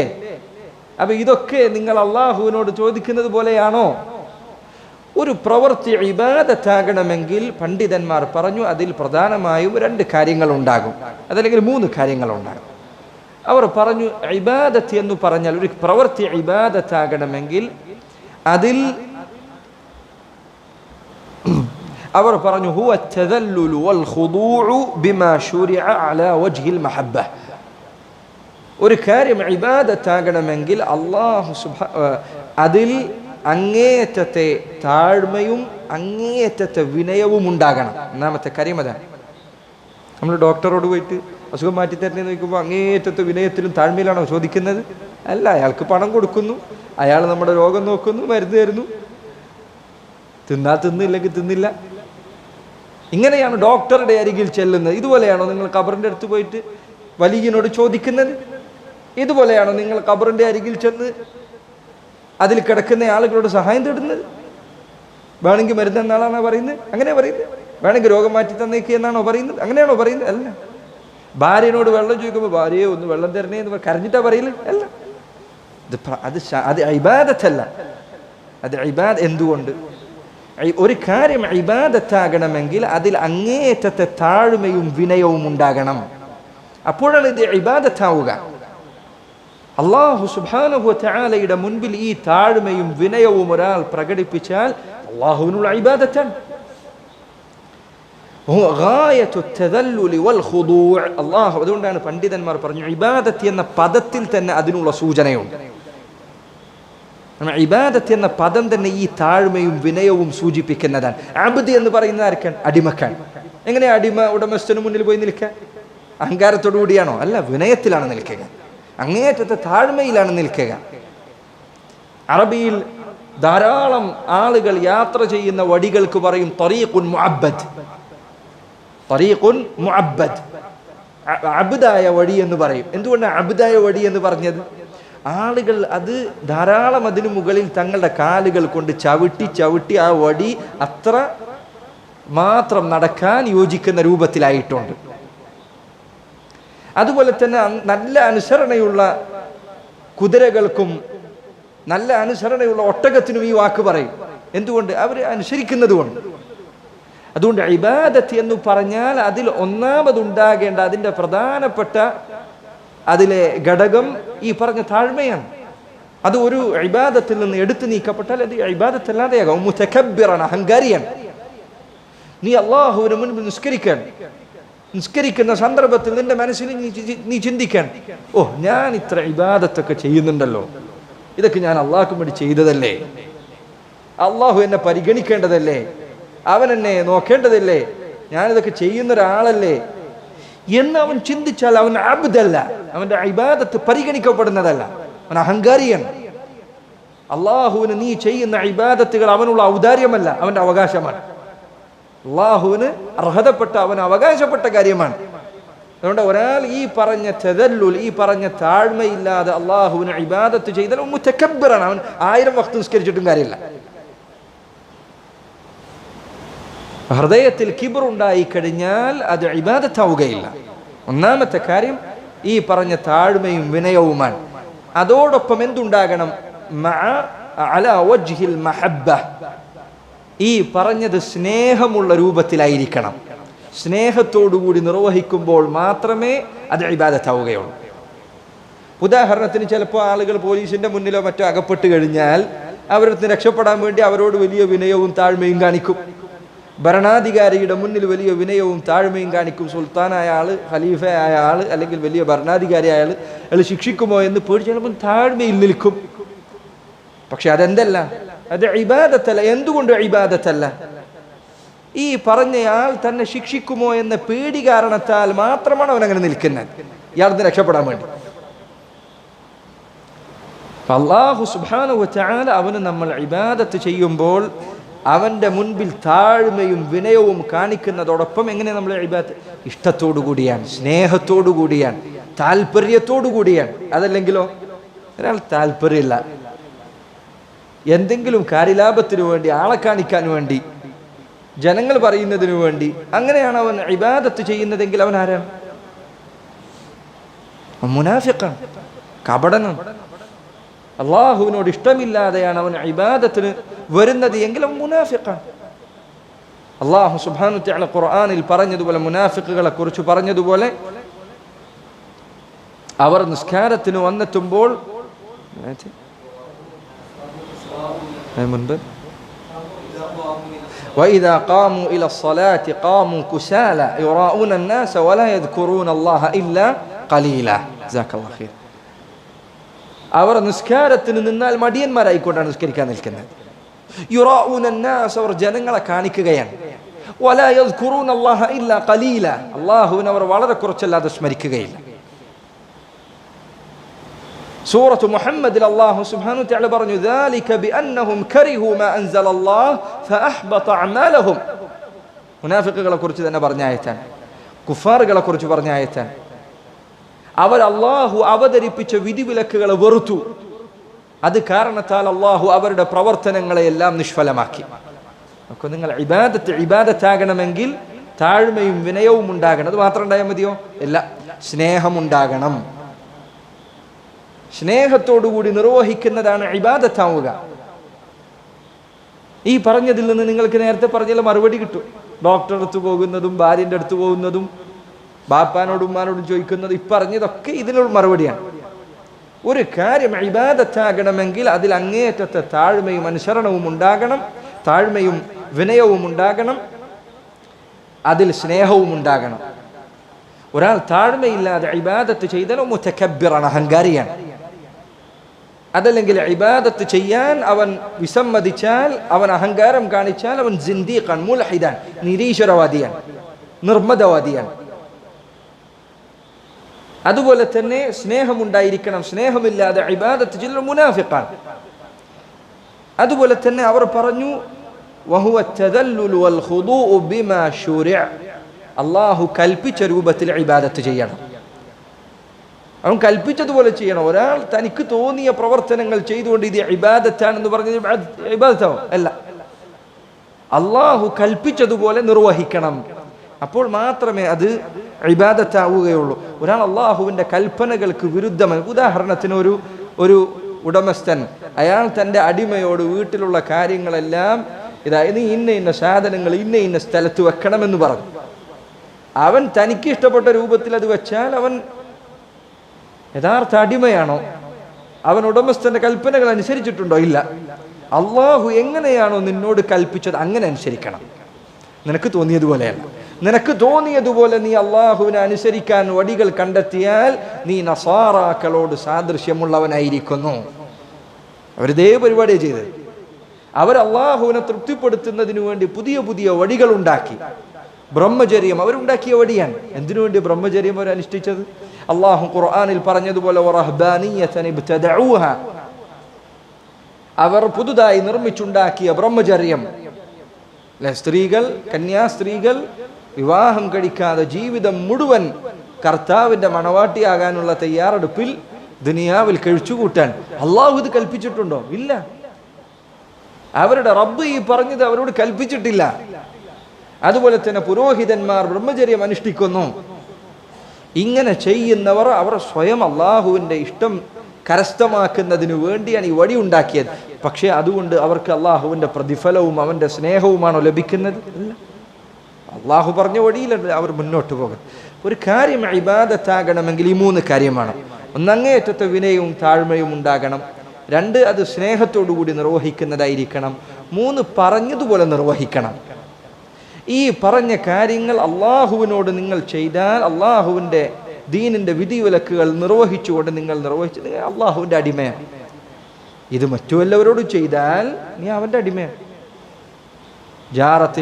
ഓരോ ജാറത്തിലും ഓരോ മക്ബറയിലും ഓരോ അമ്പലങ്ങളിലും ഓരോ പള്ളികളിലും ഓരോ ആചാരങ്ങളാണ്.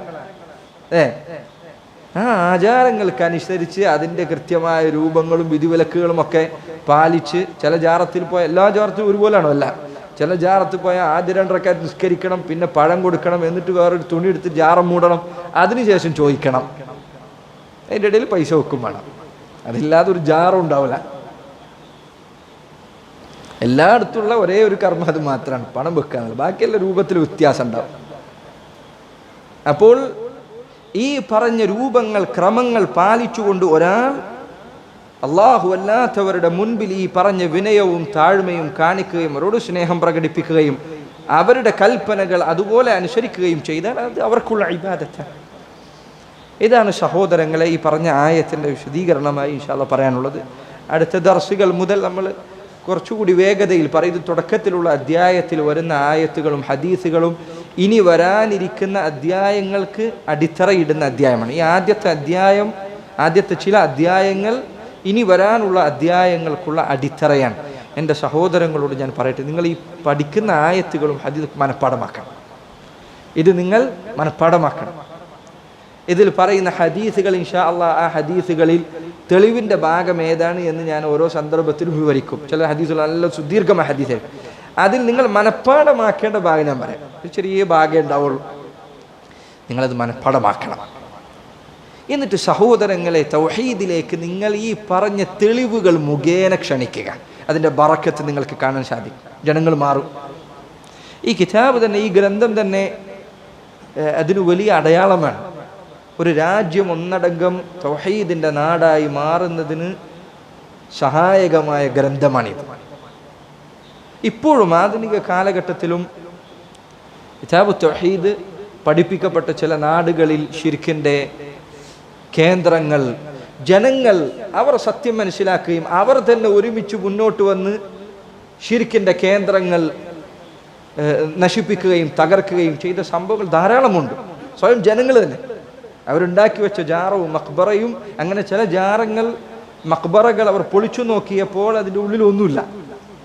ഇത്രയും കാലം അവർ ആരാധിച്ചിരുന്നത് ഒന്നുമില്ലാത്തൊരു സാധനത്തിനെയാണ്, ഒരു സിമെൻറ്റിൻ്റെ കെട്ടിനെയാണ് ആരാധിച്ചത്. ഇപ്പോഴും അതിൻ്റെ വാർത്തകൾ പല നാടുകളിൽ നിന്നും വരുന്നു. കിതാബു തൗഹീദ് വലിയ ബറക്കത്തുള്ള ഗ്രന്ഥങ്ങളിൽ ഒന്നാണ്. നിങ്ങൾ ഈ തെളിവുകൾ സഹോദരങ്ങളെ, തൗഹീദുള്ളവരെ നിങ്ങൾ മനഃപ്പാടമാക്കണം. എന്നിട്ട് നിങ്ങൾ തൗഹീദിലേക്ക് ജനങ്ങളെ ക്ഷണിക്കാൻ ഇങ്ങനെ നിലകൊള്ളണം, മുന്നിലേക്ക് നിൽക്കണം, മടിഞ്ഞിരിക്കരുത്. തൗഹീദുള്ളവർ മടിഞ്ഞിരിക്കരുത്, മുന്നോട്ട് ചലിക്കണം, പ്രവർത്തിക്കണം, പണിയെടുക്കണം, ആളുകളെ ക്ഷണിക്കണം, അവർക്ക് എത്തിച്ചു കൊടുക്കണം. ചിലപ്പോൾ നമ്മുടെ തലമുറയായിരിക്കില്ല, അടുത്ത തലമുറയോ അല്ലെങ്കിൽ അതിൻ്റെ അടുത്ത തലമുറയായിരിക്കും. അവരായിരിക്കും തൗഹീദ് നിറഞ്ഞു നിൽക്കുന്ന ഒരു സമൂഹമായി, അള്ളാഹുവിനെ അനുസരിക്കുന്ന ജനങ്ങൾ നിറഞ്ഞു നിൽക്കുന്ന ഒരു സമൂഹം. നമുക്കത് കാണാൻ സാധിക്കില്ല. എത്രയോ ഉലമാക്കൾ അവർ മരണപ്പെട്ടത് ജയിലറകളിലാണ്. അതല്ലെങ്കിൽ എത്രയോ ഉലമാക്കൾ മരിച്ചത് അവരുടെ ശത്രുക്കളുടെ കൈകളിലെ ആയുധങ്ങൾ കൊണ്ടാണ്. പക്ഷേ അവർ ബാക്കി വച്ച ദീനിൻ്റെ പാഠങ്ങൾ, അവരുടെ ഗ്രന്ഥങ്ങൾ, അവരുടെ സംസാരങ്ങൾ, അവരുടെ ശിഷ്യന്മാർ അവർ കൊളുത്തിയ ആ പ്രകാശം അത് മറ്റുള്ളവരിലേക്ക് എത്തിച്ചു.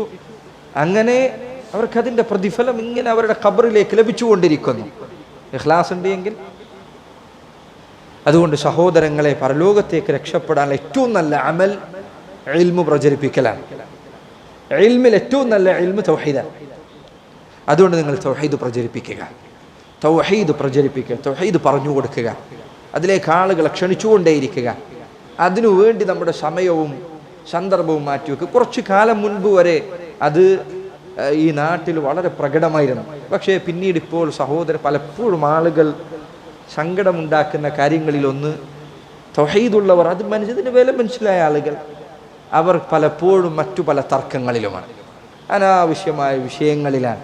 അത് തർക്കിച്ചും ഗ്രൂപ്പുകളിൽ കയറിയും 100ഉം 200ഉം മെസ്സേജ് കേട്ടത് പിന്നെയും കേട്ട് അത് ക്ലിപ്പാക്കിയും. അത് സഹോദരങ്ങളെ, നിന്റെ സമയം ബലപ്പെട്ടതാണ്, നഷ്ടപ്പെടുത്താതിരിക്കുക.